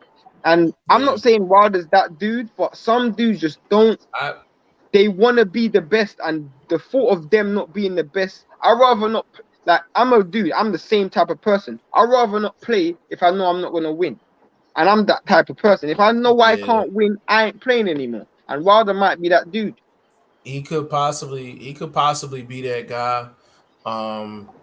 But I think he's very prideful. I do think he'll come back for one more fight just to get a victory. But I wouldn't be surprised if he retires within the next. Against who? Who would you line him up with? Who would you line him up with? It got to be a top guy. Who do you line him with? You know what? Me and Shane had this discussion a little bit earlier. Against a top guy, I can't think of anybody, but I'm like, as far as a middle of the pack guy with a name, Kalnacki, that's an easy dub. That's an easy dub for him. I don't know that. is coming off 2 hellacious butt whoopings. I mean, that fight that he just got done fighting. So was Kyle Naki, that was a hard fight, man. Yeah, that was brutal. Bro, I don't remember. I don't remember the last time my hands was fighting. It felt like my son was fighting. I mean, my hands were sweating. Felt like I was getting ready to go fight. I'm in the bed with my wife, and when he knocked it down, I'm shaking her. I'm jumping up and down, and she like, hold the phone. I can't see. I'm jumping up and down in the bed. I haven't been into a fight in a very long time. Hey, Chris, if it wasn't for my sick, demented mind in terms of boxing and just like watching the violence, like I was kind of like cringing too. I was like, ooh, like you know. He was shots. Nah, bro, I wasn't doing that. Yeah, I was not doing that. I was literally throwing punches with these dudes. I was a bit frustrated. I was frustrated with you. I'm thinking, bro, you just keep smothering yourself. Let these hands go. Give yourself some space and land more. I got a very, very nasty, cynical mind when it comes to boxing, bro. Like I want to see violence. I want to see violence. I was thoroughly enjoyed by. I thoroughly enjoyed what I was watching, man, and it, like when it's all said and done, man, you got to give you on mute, bro. Stay ready's in the comments. Oh yeah, big shout out to Stay Ready Boxing, man. Big shout out to Stay Ready. I want to get your opinion because you're a big Wilder fan. Stay ready, man. We gotta get your opinion, bro. We probably gonna get it. Hey, Stay Ready. I'm gonna get at you in the DMs. We'll probably get with you tomorrow.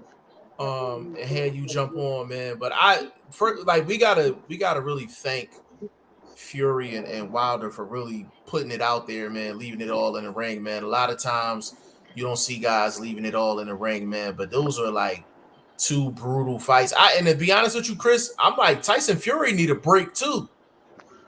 Absolutely, 100%. And expound upon what you just said.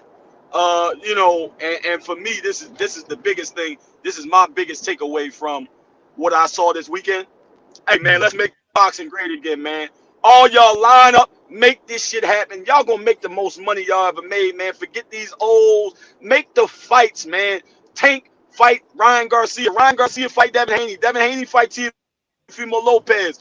Errol Spence fight Bud Crawford if he should win with Sean Porter. Because that ain't no guarantee either. No. You know, make these fights. God, dog, if we make these fights, boxing will be back in prime time all the time. The money is there. That the fans are willing to watch. Get these guys in the ring, man. Chris, man, I said this. It kind of got lost in the shuffle, bro.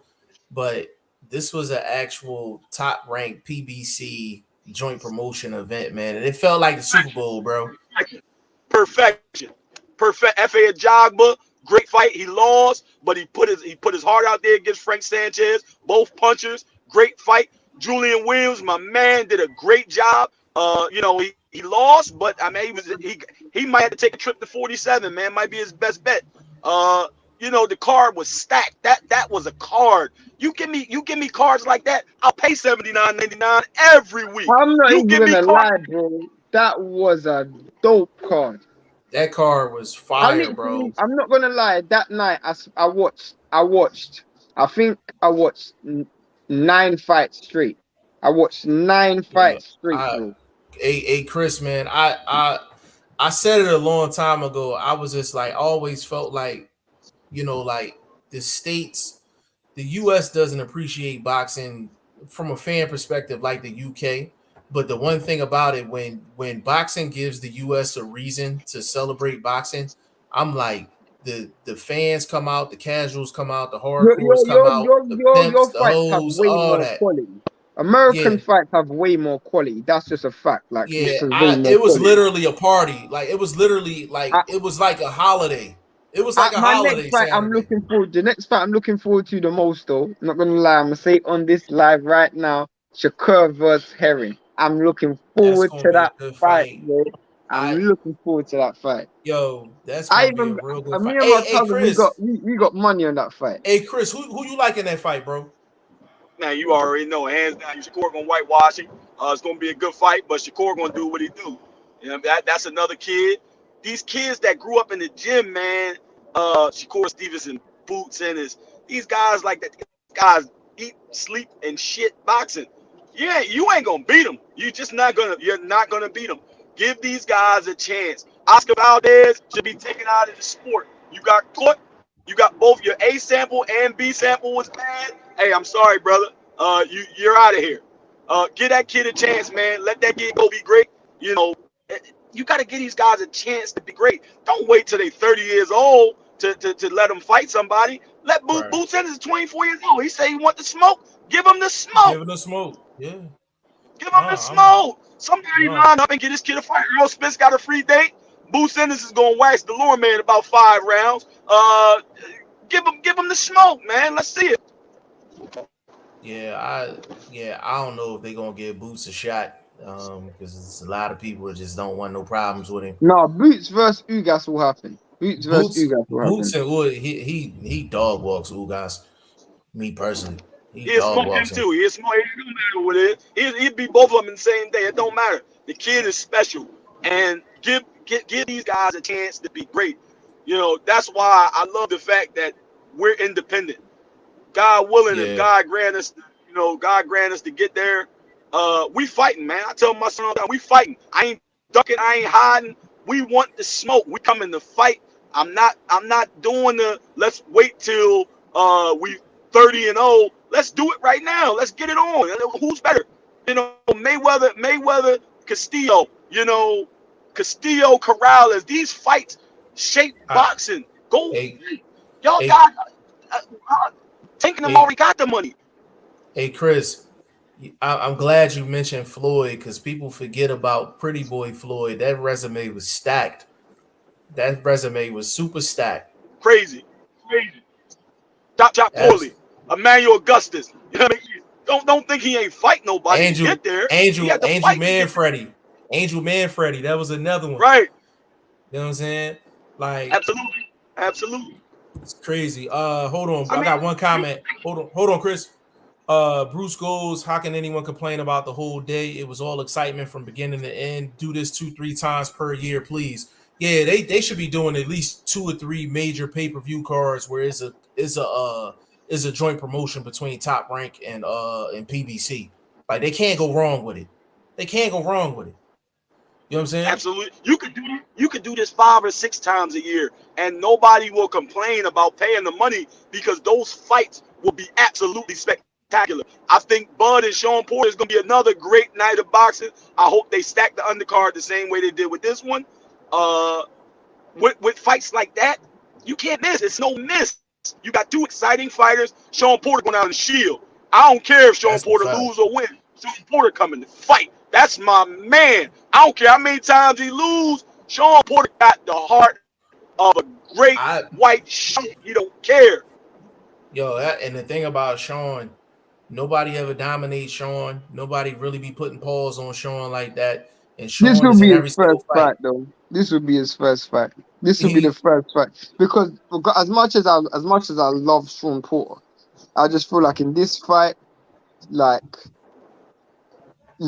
Bud is a real clean fighter, bro. He's a real clean fighter in the sense that the work he gets off is real clean, the punches he gets off is real clean. You ain't gonna be able to smother yourself to a victory against Bud. Bud. The thing is, Bud got a decision to make in this fight. If he fights this fight like he fought Victor Postal, then he gonna have a good night at the office. If he wants to kind of fight it kind of like a Gamboa type, he's gonna struggle. He gonna struggle. So it's really up to Bud how he really comes into the fight from a strategy standpoint. But I know if Bud beats him in good fashion, Bud won't get the credit. That's the problem. Bud just won't get the credit. Get the credit. No, I don't think he will. Let me ask y'all though. What happened if he get a gash from a headbutt? What happened if he catch an elbow? What happened if he get a welt on his eye from maybe a little forearm or something? See, this is what people ain't really taking into account. Sean Porter is a fighter. Yeah.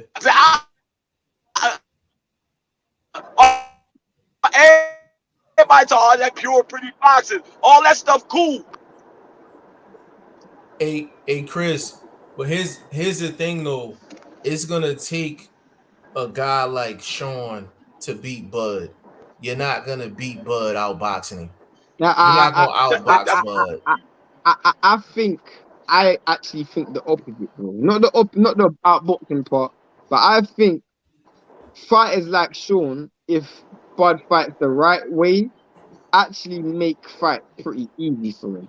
Because Bud makes mistakes when he goes looking for people. When dudes are right there in the kitchen, he just gets his offense so easily. When he has to go looking for somebody and the person he's fighting is actually pretty defensively efficient and he has to go walk forward, that's when he makes mistakes.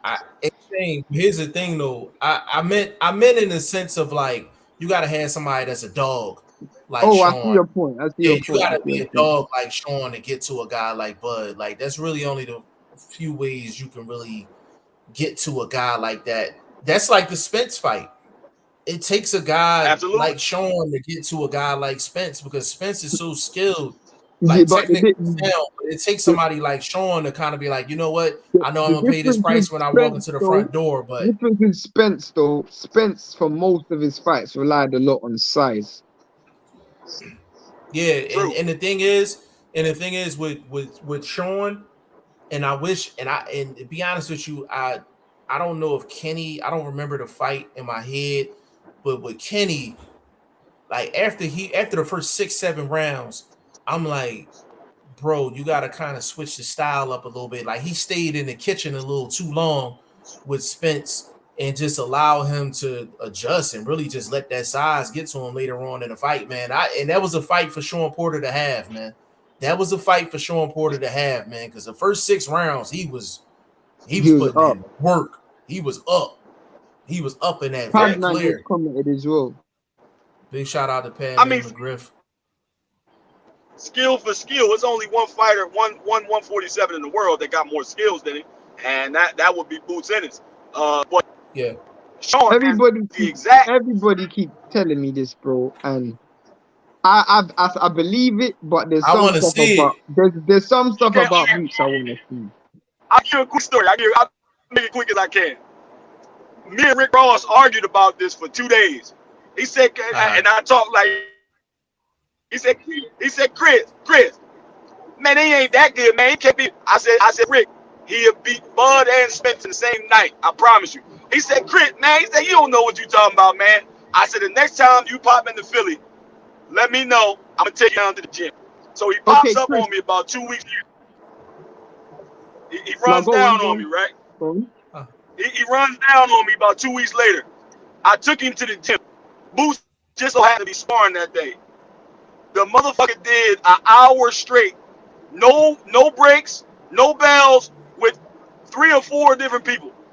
And when he walked out of that gym, one of them being Ray Robinson. When Rick walked out of that gym, you know what he said to me? Hey Chris, man, I'm convinced. All right, you got me. What he said?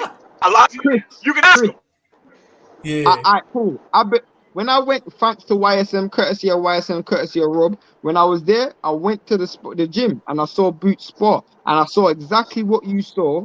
I saw him spar 4 or 5 different dudes, no break, 4-minute rounds. Literally, he went like 15, 16 rounds. The boy didn't get tired. The boy showed me some stuff that I've never seen any fighter do.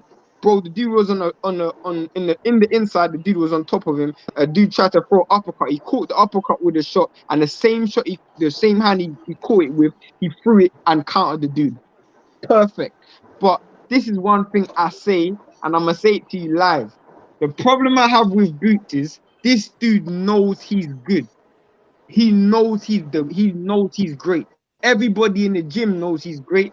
But the problem is everybody in the gym cheats him like he's great and that there's nothing he can't do. So how do you improve when you think you're the best and you think that there's nothing you need to do and everybody treats you that way? Everybody's treating you. To me, I just think that's just not it's a great environment, but there's room for complacency. Well, and I would say to that, they bring in outside sparring. I mean, they have out in there that's 20-0 with 20 knockouts, and the guys that they bring in, he does the same thing to all of them. It doesn't matter Nah, who you I'm bring. talking He's about the gonna do the same coaching. thing. There was a well, I'll say this. There was a certain and Jeff and I'll talk about this in the DM. There was a certain former champion of the world that decided I ain't going in there with that fool. Yeah, I get yeah, you. we'll I'm keep just that. I'm saying. not. Yeah, right. I'm not criticizing Boots. Boots is my favorite, one of my favorite fighters in the world. I'm just saying this. Literally, when I watched him, I was literally like in amazement. But I just feel like so much people just telling you you're so great. Nobody's there to actually criticize and not criticize, but give you constructive criticism and say, you know what, you can work on this. Because nobody's perfect. I Nobody's think perfect. I think But everybody Bozy I treats think him Bozy perfect. does that. I think Bozy does that though. Bosey's the Goes Bozy at him. only one. Bozy definitely don't. does that. Bozy don't play. Bozy, yeah. Bozy definitely don't play. I think I know they do bring in outside guys to spar Boots. I do think Boots he probably needs to spar bigger guys probably just for him to get more specific work. But bro, I heard he sparred a cruiserweight the other day and dropped him. Yeah, man. I saw Yeah, him put a Boots. 160 pounder out. I saw him put a 160 pounder out cold with one check. And he walked over to me. He said, "Chris, I didn't even swing that hard." That's what he said. That's what he said to So, me. The dude, yeah. the dude is just phenomenal, man. Philadelphia breeds a certain type of fighter, man. You got to be a certain type of fighter to fight out of Philadelphia. I can go down the list, including my son, of top 135 that are all top 100 in the United States of America that are all really, really, really good. It's just Yeah, all about who gets the exposure. yeah, and with that being said, big shout out to RDR Promotions too, man, because he's really the only one in the city that's actually like putting consistent fights together for Philly fighters and the surrounding areas as well. You know what I'm saying? And hopefully, I hope with him signing Jesse, hopefully they can start having fights. I know 2300 is cool, but hopefully he can scale up and start getting fights at the Leah Chorus. You know what I mean? I think that'll be big for the city. You know, get a lot of Philly guys on the card. You know what I'm saying? And I think that would be absolutely great. But Shane, we done cooked for like 3 hours. I think I'm Everybody in the chat who we didn't get to their comments, we're gonna have to do a live. Put the link in the live, and everybody gets that 5 minutes to give their opinion. yeah, Because yeah. there's many people that didn't get your opinion. So if you didn't get your opinion off, we We on normally all go through week. all the comments, but we'll do a live specifically just for people to get their opinions off. Yeah, we on all week long, man. But hey Chris, man, we gonna let you go, bro. Give him your social media before you get up out of here, brother. Chris Casey on Facebook. Not Fear Charles on Instagram. He runs his page. I help run his page. His page is crazy right now, so we try to keep it under wraps. But I'm always around, man. Anybody hit me up? You know what I mean? I'm always around. You want to talk boxing? It's what we do all day, every day. I'm in the gym half Absolutely. the damn night every night, so you know it's my life at this point. So it I'm is what it is. disappointed that when I went Philly that I didn't see. When I went there, I asked for Nafair as well, but I don't know if you were in the city. Yeah, Oh man, next he time might you have been come, man, we honest. gonna gang up. We need to get together anyway, man, Yeah, because yeah. Philly is buzzing. We got Absolutely. a lot of Absolutely. talent, and you know, my man's been doing a great job at pushing these young guys, man. They need the exposure, man. I want to see them all win. Yeah, facts, man. Hey, Chris, man, we appreciate you, brother. Maybe if you got time, man, jump on later on this week, bro. Oh, I'm in all week, man. I'm on my joint now. I just had my little 140 make his pro debut this week on RDR Okay. Promotions. He got a draw, but he looked good. Oh, He I coming seen back. that. I seen And that. yeah, I got a whole gang of guys that's Hey, about to make pro debuts, and hey, a couple Chris. guys 1-0, 2-0. Hey, Chris. Listen. We can just bring them all on. We can just bring them all on the show, bro. Start For sure. the promotion, start the exposure process, man. You know what I'm saying? Right. Oh, I appreciate Right. it. I appreciate it. Yeah, for sure. So I'm gonna hit you up after this live, man. But listen, man, that's Chris Casey, father of Not Fair Charles, man. Team Freeway Rick Ross. You know what I mean? So Chris, man, salute to you, brother. I'll get with you later on, man. All right, Shane. All right, Jeff. Hey, I love y'all, man. Be safe. All right, bro. Man.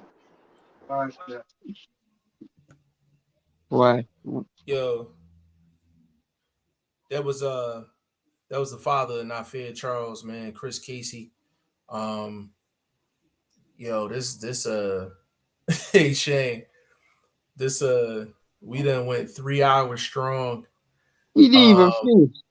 We not even done. Like, to be I honest wanted to with get you. to what YSM said, because YSM said something. What He he say?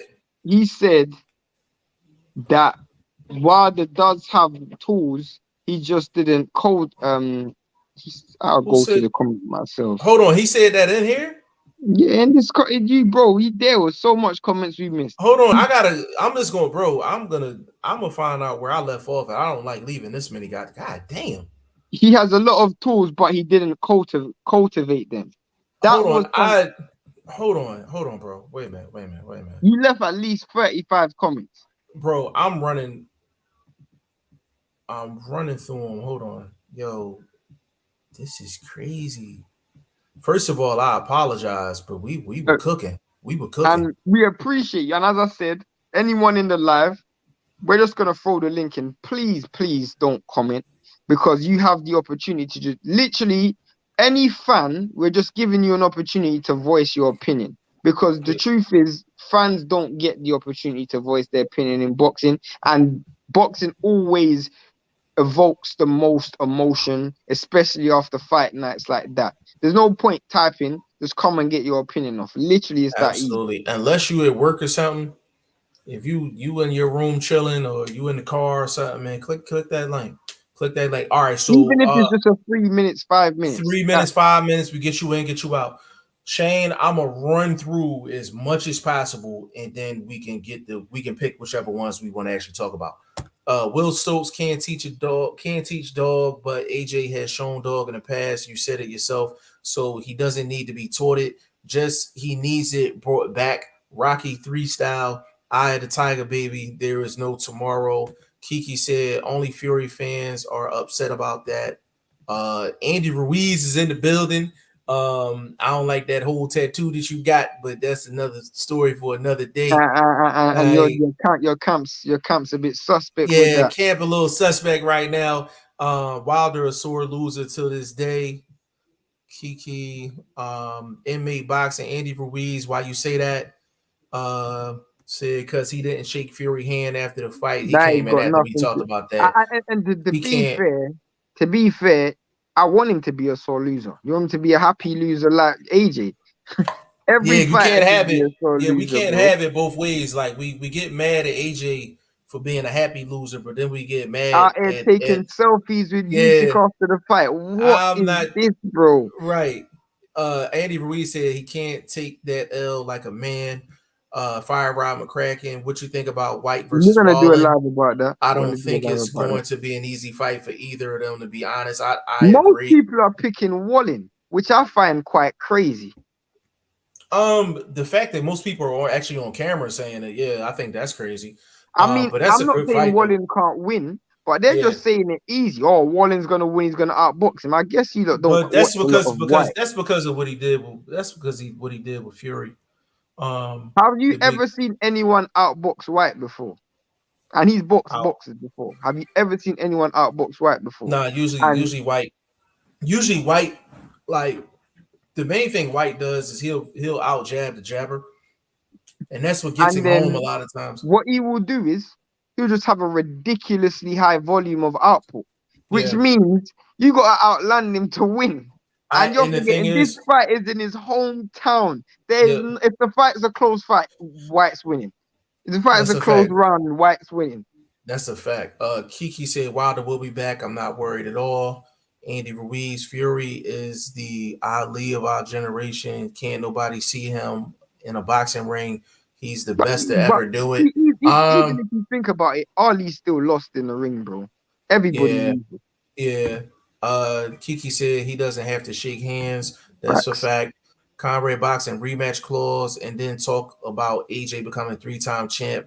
Not how it works, Eddie. LOL. Andy said I got an nobody. article about that on G5JeffTV.com, by the way. Okay. Andy Ruiz, nobody wants to see AJ or Wilder box again. They both washed up has-beens. The best heavyweights now are Fury, Usyk, and Wallen. Wallen I'm based gonna on what? based on what? Kiki, too bad Wilder will come back done after 2 losses. How I definitely have seen anybody else saying that about other fighters that have more losses. Wilder's not done. I just personally feel like I just mentally think he he's gonna doesn't. want to be. He ain't gonna Yeah, have the same motivation. yeah. Andy Ruiz, Fury beat the dog shit out of Wilder. He may decide to come back, but he left his soul in that ring on Saturday. Very few fighters can come back from a beatdown like That's that. a good point. Fury is king till this day. My bad. Typing too fast. My last comment is supposed to read, I haven't seen anybody saying that about other fighters that have more Yeah, we losses. got you. No, that's yeah, we got you on that. Conrad, yeah, I think he will be back for at least one more fight. I think at least one more. Kiki, you have your opinion, I have mine. Say what you want. It won't change my stance at all. Facts. And that's what we're here for, Conrad. But we'll take some time. If this hand is broken, that people not factoring that in, that could take him a while But too. again, his hand broke because he tried to copy. Again, this is what Rob was saying. He tried to. His mind was so focused on Fury. He tried to do everything Fury done. And Fury wore horsehair gloves. You wore horsehair gloves. The difference is you punch like a brick. So Yeah, you can't. absolutely. You need something to protect your hand. You shouldn't have gone. Absolutely. Yeah. Andy Ruiz, all good, the best of the best. Never get the credit until they long gone. That ain't nothing new. It's been happening. Y'all opinion don't take them belts away from Fury. The king is still the king. You know what takes them belts away from Fury? The fact that this dude don't make title defenses, and yes, he made a title defense on Saturday, but he's already talking about ducking White, so I don't think he's gonna have that title for long. Yeah, Conrad boxing. Which belts? He only got one. Andy. He's got two. Uh, He's got two. He's got got Ring Magazine. Yeah, Ring Magazine. Yeah, boxing with Sean. What's going on, good brother? Appreciate you jumping on. Said can't change a guy's style overnight. That's very true. Wilder needed to use legs to stay out of the clinch, bro. That's my Sean, I point, bro. said that. That's what I said, man. I was like, yo, that's why he needed to be 220 to 225, man. But even when you say that, bro, we have to do this in another live. But none of us actually discussed, because when we let's say we're gonna look in the toolbox, Right. what tools does Wilder, or has Wilder shown us in his toolbox that he has the technical foot placement and foot movement, lateral movement around the ring to avoid clinches? We haven't seen it once. Yeah, you haven't seen it, but at the same time, bro, you got to start. You can't have a bunch of weight on your legs neither. So even though Yeah, I that's get you. true, yeah, him having that dilemma at 220, 225 is different than him having that dilemma at 238. You know what I mean? Andy Ruiz said he's a lineal champ. You might not Oh, know what that Jesus Christ. means. How The many lineal amateur champ and pro means fights? nothing. The lineal champ means nothing. The reason why the lineal champ means nothing is because Andy Ruiz, name me the lineal champ at 135 or 130 or 126 or 160. Who's the lineal champ at middleweight? You don't know, Yeah, because nobody talks about it other than Fury, bro. No, yeah. name me the lineal champion at 160. You He can't said. name me. Is He it said. Charlo? Is it Golovkin? Is it Andrade? He said, how many amateur and pro fights Usyk got compared to Fury? Those other belts coming in 6 to 12 months. Enjoy hating on Fury. Until then, Fury is number one. Andy Ruiz, first of all, you need to change your name to Tyson Fury. You definitely need to do that. Secondly, nobody's hating on Fury at all. He's been getting praise on here for the And as my past boy 3 Blunt hours. loves to say, bro, as my boy Blunt loves to say, dick riding ain't a great form of transportation. Absolutely. Mate Usyk got like 10 times the amateur fights, 10 and times. lineal champ is not a 10 belt. It's not times. a belt. Kiki said, this guy, I'll say this, I'm guessing because I'm a female, you made that statement. Not even real. And it's the reason why I'll tell you the science of it, bro. There is no linealship because lineal means continuous. Lennox Lewis retired on the feet, retired with the belt. So therefore, the lineage was cut. There was no lineal champion after that because Vitali became champion or the consensus number one. Guess what? He retired as number one. No one didn't beat him and then take it. So then, how was there lineage? There's no lineage. There's no lineage, bro. Big shout out to my guy YSM Sports Media, but I completely disagree with this comment. He said he has a lot of tools, but he didn't cultivate them. I don't agree with that at all. He has a high footwork tools does he have? I don't think he has tools as far as footwork, punch variety. There's a lot of things he don't have. But the thing is, that's the two things were the amazing things you just said. That's the most important things: punch variety and footwork. And footwork, he don't have neither one of them. Now, the one thing YSM I will say is that he has a higher boxing IQ than people give him credit for. He didn't necessarily show that in this fight Saturday, but generally he does have a higher. But it was hard because it was high speed chess. It's hard to show. Yeah, Kiki said it's made like that. Ways. Tree James, big shout out to my boy Tree. Said Shane and G5, y'all was right. The weight made a big difference. I think he did a great job. Just Tyson had more. Yeah. Andy Ruiz, I guess the truth hurts. The Gypsy King is greatest to ever put on them gloves and step in the ring. Even Ali can't see him. All right, man. Kiki, I think he's just trolling at this point. Yeah. Again, he's trolling at this point. By the way, I'm not saying Fury couldn't beat Ali, by the way, but I'm just saying I'm not gonna say that because it's not fair.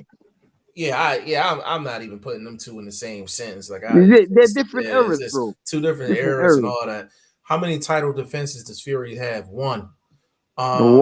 He beat everyone he stepped in the ring with. That's a lie, but how is being a fanboy when the guy's literally the only undefeated heavyweight? This generation don't understand boxing and give you credit. He's not the only undefeated heavyweight. That's two lies that you said right there. Yeah, that neither one of them comments is true, bro. Neither one of them comments. Get off the gas. Nobody's hating on Fury. Like nobody's hating on it at all. This is Fury's first title defense. Yes, this guy has clearly only watched Fury for like 2 years. I'm the worst person to speak to about Fury. I've seen more Fury fights than you've seen in your life. I'm telling you that for free. And if you think that you're gonna say I'm a Fury hater, bro, you would have to watch more Fury fights than me because I've invested more into Fury than you have. You're just talking rubbish right now. Yeah. Boxing with Sean said, let's not overhype guys. The guys in this era still have a lot to prove. That's a fact. That's a fact. 100% facts. Andy Ruiz, it's in Fury's genes. His family been fighting for generations. As long as this stays a racial thing, Fury will never get his proper respect. Y'all only root for Wilder, AJ, White, Chisora, etc. I'm not sure. Let me say this real quick. Andy Ruiz, I'm not sure where you're used to listening to boxing content. We different over here. Like we definitely different over here. So what you're saying may apply to other places. Not here. Not here, bro. I can tell you this as well. I've watched more white fighters than you as well.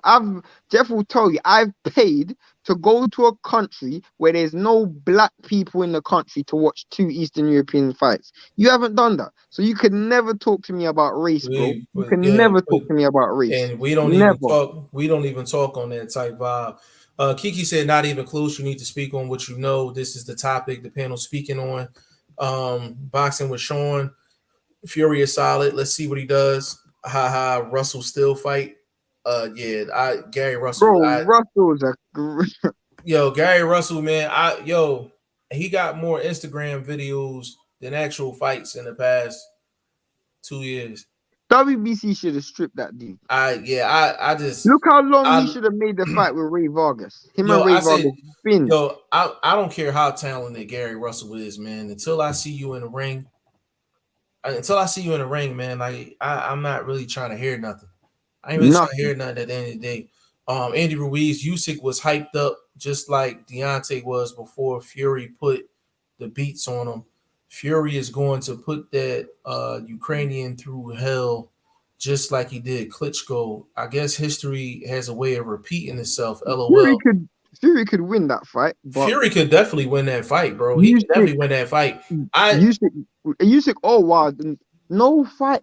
Like I feel like you think Fury's God. So that and the thing is, Andy, just to kind of clarify this, bro, like the comments that you're making, I personally don't have a problem with them because they're your opinion. But a lot of other places, they probably would have blocked your ass. They'd have put you in timeout. Like, we actually letting you get it off. Like, you understand what I'm saying? But that's what we here for at the end of the day. Conrad shaking his head. Kiki, FYI, Roof for Caleb playing, of course, Spence. He's representing my area. Boots, Easter Jr., just to name two, but I'm not going to take. You don't even need to justify yourself, Kiki. You don't need to justify yourself. I'm not going to take away from the subject of the panel we're speaking on. I listen. He's new. He'll learn. Boxing with Sean Usyk is completely different than Klitschko, bro. Yeah, facts. That's a fact. Tree James is so cool. If we're gonna keep it real, bro, Fury didn't rematch Klitschko.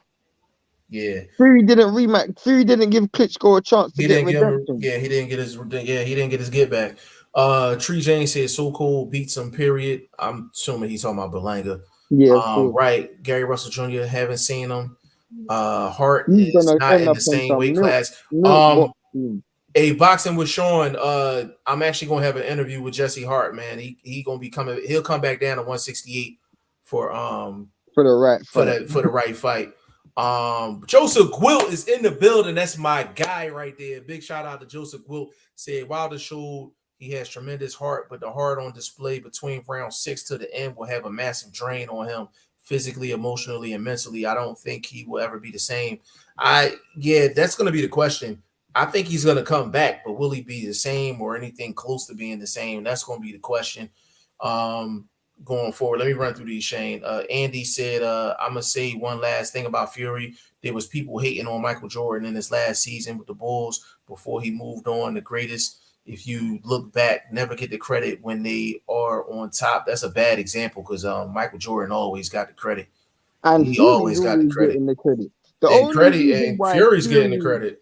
The only reason why Fury got retractors in the first place, if you actually remember, bro, is because this guy took a hiatus from boxing. That's the only reason why. Yeah, but every Fury fan should actually be thankful for Wilder. Because if it wasn't for Wilder, you'd be sitting on the bench still, bro. That's what I'm saying. I don't like the Jordan comparison. Like it's just nah. Kiki comparing Michael Jordan to Fury. That's it. I've seen it all. MJ is the greatest in his era. Then Kobe took over. Said I can't. Said salute G5, Shane and Chris. Hold on. Andy, Fury is the best athlete in history. I'm just gonna run through this. I don't even want to respond. Yeah, don't even read that. Yeah. Don't even read that. That's just trolling. Yeah, I'm gonna read it anyway. Fury is the best athlete in history, better than MJ. I'm not gonna read that. That's what I told you, bro. Don't even read that. Wilder versus AJ. I think Wilder beats AJ. He knocks him out. Kiki, not the best in history. Please stop. We did. Don't even respond. We done. Don't even respond to this dude. He said, and you a Wilder fanboy, and your man still in the hospital sleeping right now. How you looking? Andy Ruiz, I want you to change your name, brother. I want you to change your name. You can't be talking like that of your name, Andy Ruiz, man. Kiki said, I'm a fan of athletes. I don't know why you responded to this dude. You actually took time out of your day to respond to this dude. Well, I didn't know how bad it was. Not you. I'm talking about Kiki. You took time out of your day to respond to this. This dude is clearly trolling. Yeah, he trolling like crazy. Stay ready in the building. Said, fight of the decade. I'll say longer than that. I'll say longer than that. Yeah, that fight was absolutely crazy. In terms of heavyweight fight, I mean, probably the best fight of the last 30 years. It was the best fight in my life, and I've seen so many fights. I read that one. Big Padman McGriff in the building. Padman, we might have to try to get you on tomorrow, man. This might be the longest live we've ever done. Conrad, boxing. No one cares about the Ring magazine belt. Yeah, I personally don't hold any stock in that either. Joseph Wilt, Andy Ruiz, take a step back. Is getting silly now. Yeah. Joseph, I try to give everybody the chance to speak, but once he start getting the trolling in, man, you know what I'm saying? It is what it is. But Shane, we done went a full 3.5, bro. Yeah, I said we're We gonna be on went. for long, and I'm glad we went. We said 3 hours, man. So we got Rob Acosta on. Big shout out to him. We got Chris Casey on. Big shout out to him. Everybody that was in the comment section, and I guarantee you, Pad man was trying to get on. I We got guarantee you. new faces and we got old faces, but everyone who's new, hit the subscribe button and like. Everybody's old, Yeah, like, and just stay tuned, man. If you want to get your opinions off, we'll give you that platform. yeah. We probably do that tomorrow. Get ready. Probably be fans on Tuesday. We're gonna let everybody get in here, get their opinions off, and do what they gotta do. Conrad, can I ask you a question? Go ahead. Is there ever gonna be a time where you'll jump on this live? Because honestly, you've been in the comment section of every single live we do, but Yeah, you we never need jump on the you. live. We need you on, brother. You can turn your camera off. It don't matter. We don't care, man. Like we would love to have you on. He said time flew by with this live nonstop facts and fire. Yeah, bro. This is gonna be Listen, hard to chop up. I listen. And the thing is, we're gonna have to chop this up by like tomorrow morning, because like we're gonna have to put this out there, because then we're gonna have to promote the next show, which is Because tomorrow. Rob Acosta's Rob cameo. Rob dropped about 10 different clips that we can cut up. I Chris, mean, the whole stuff about the bench press and stuff, that was yeah, genius. Chris Casey, he had about a good 3 to 4 clips that we could chop up as well. Just man, Boxing First Vlog talking his nonsense. I could chop that up as well. Big shout out to Boxing First Vlog as well, man. I'm mad he couldn't be in this one. Conrad said Chris was on fire too. Yeah, Chris. But I mean, what he said was so funny. What? Should they make a whole weight class? That's why I said You can't say that. You that's definitely why can't say that. that's why Boxing First Vlog, aka Blunt Bayless, is who he is. So except for getting on here and just saying, you know what, bro, Fury just won the fight. He's talking about a whole different weight class. I said, hell no, I'm not letting you get away with You're the one who said he should use his weight as an advantage. it. You said he's gonna come in and try to out muscle Fury, and I'm like, why would he try to wrestle around with 277 pounds when he had a problem with a 40-pound weight costume? Yeah. It just don't make no sense. It don't make no logical sense, man. I'm not even trying to be smart or anything like that, but it's just going into a fight with the best strategy possible. You understand what I'm saying? But listen, for anybody that's new, right? Subscribe to the channel G5 Jeff TV, man. One of the hottest boxing YouTube channels. It's one of the hottest boxing movements on the planet. Period. Secondly, need to go to G5JeffTV.com. Join the Prediction Fantasy League. Actually, the Prediction Fantasy League is going to be coming to an end at the end of this month. We'll be starting back up November 1st for a new season. Or was it? No. Wait, when is Canelo's fight? Canelo fight is November the 3rd. So it'll be after the 3rd. Or should we have Canelo be the first fight of the new season?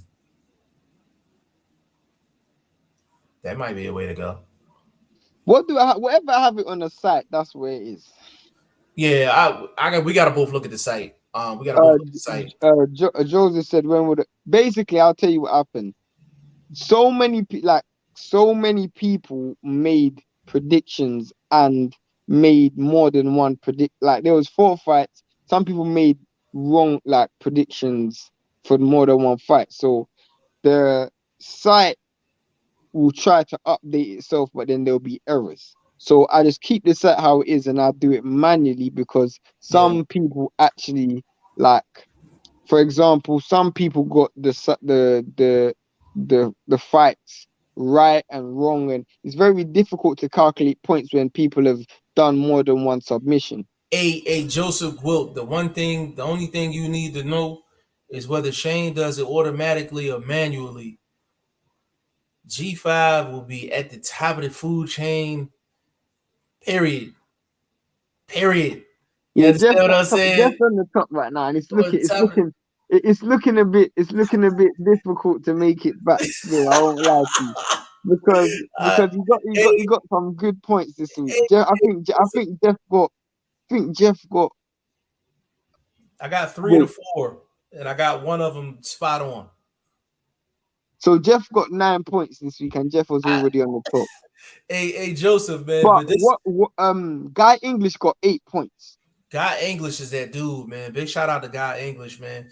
The thing, Joseph, is the reason why we came up with the prediction fantasy league is Shane and I used to always say we would get the breakdown of prediction videos right, and I kind of went on a real hot streak at the beginning of this channel. I think I had like maybe 30-something straight fights where I was guessing them correctly. So we was like, you know what, let's put it to the test. So that was the whole thought process behind the prediction fantasy. But we want to give people an opportunity to compete.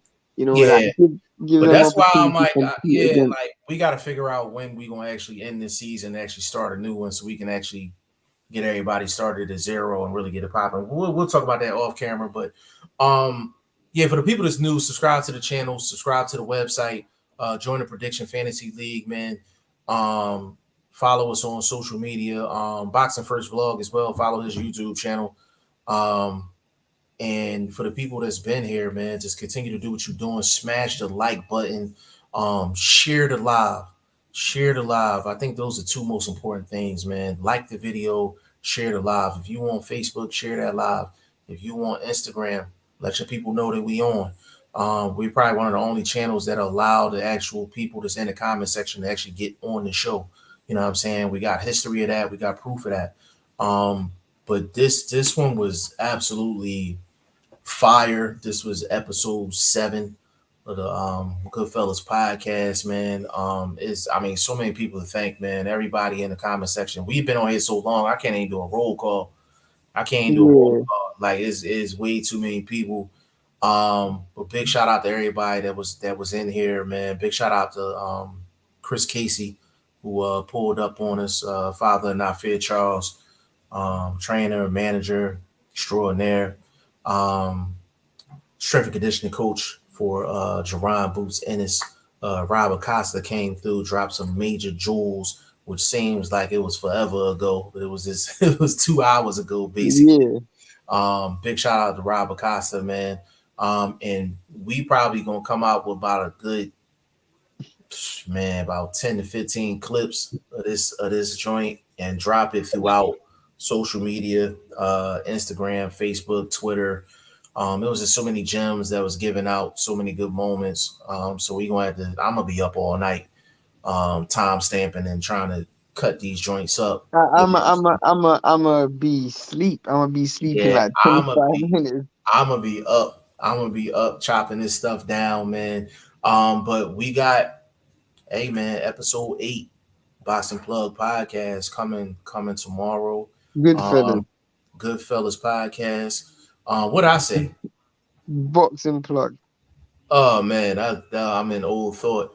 Goodfellas podcast, episode 8 to be tomorrow. Who knows who's gonna jump on? But we definitely gonna make it an exciting show. Basically same format. We'll probably talk about the undercard. We'll talk about the undercard fights. We're gonna try to talk about the undercard fights. Give you guys a chance to speak for yourself. Put the link in the chat. Yeah, we're gonna put the link in the chat extremely early, probably within the first 30 minutes of the live.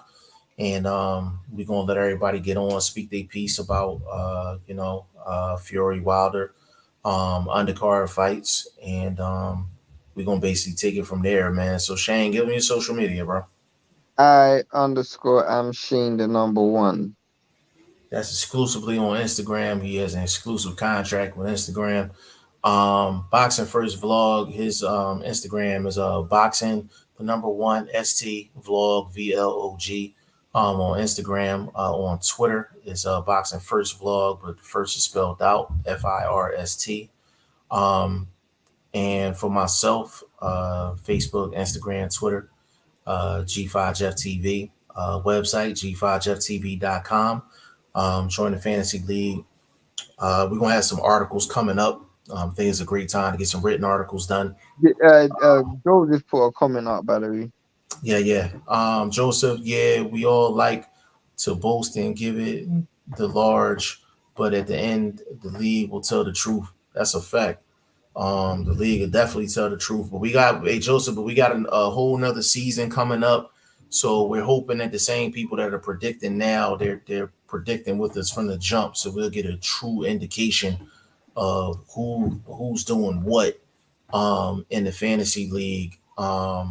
And it's we feel like, it's a great way to interact. It's a great way to interact at the end of the day. And a lot of people talk about what they know and all of that as far as fights and all of that. That prediction fantasy league is the truth serum. That's the truth serum. It's the truth serum. Like, if you know what you're talking about, you should be towards the top at the league every single season, and that's something that'll never go away. You know what I'm saying? But listen, man, we done went 3 hours and 35 minutes strong on this live. For the people that missed it, watch the playback. You can watch the playback on Twitter. You can watch it on Facebook. You can watch it on Instagram. Not on Instagram, but you can watch it on YouTube. You can watch it on the channel. The highlights on Instagram. Yeah, the highlights are gonna be on Instagram, Twitter, Facebook, all over the place, man. And listen, if you in your car, you at work, you can listen to the live. You know what I'm saying? If you in work, not working, you can listen to the live. If you in your car, you can listen to the live. You in the gym working out, you can listen to this live. Even if you don't catch us live, you can always listen to the playback. And we're gonna start giving you highlights on a consistent basis, just to give you guys a sample of what you guys be missing when we actually be live on the channel for these podcasts, man. Like, I swear by it. I guarantee it. I'm like, we got the best live boxing podcast in the business, period. And also, matter of fact, I ain't even tell Shane this. We will be going through the process of having the Goodfellas podcast on iTunes. So you'll be able to have it on iTunes and Stitcher as well. So you'll have another avenue to listen to these podcasts. So we're not gonna hold you no further. My man Shane gotta get some sleep. I gotta go in the lab, and usually I throw the lab coat on to study fights, but I'm gonna throw the lab coat on to make highlights. Sign me up for the next couple hours. But listen, man, on behalf of Boxing First Vlog, aka the General, aka Blunt, aka Blunt Bayless, and my guy VB Shane, aka Shane Abiabuchi, and your boy G5 Just TV, aka G5, aka 5, aka the Guru. Goodfellas Podcast, episode 8 tomorrow. Episode 7 was a classic. We out.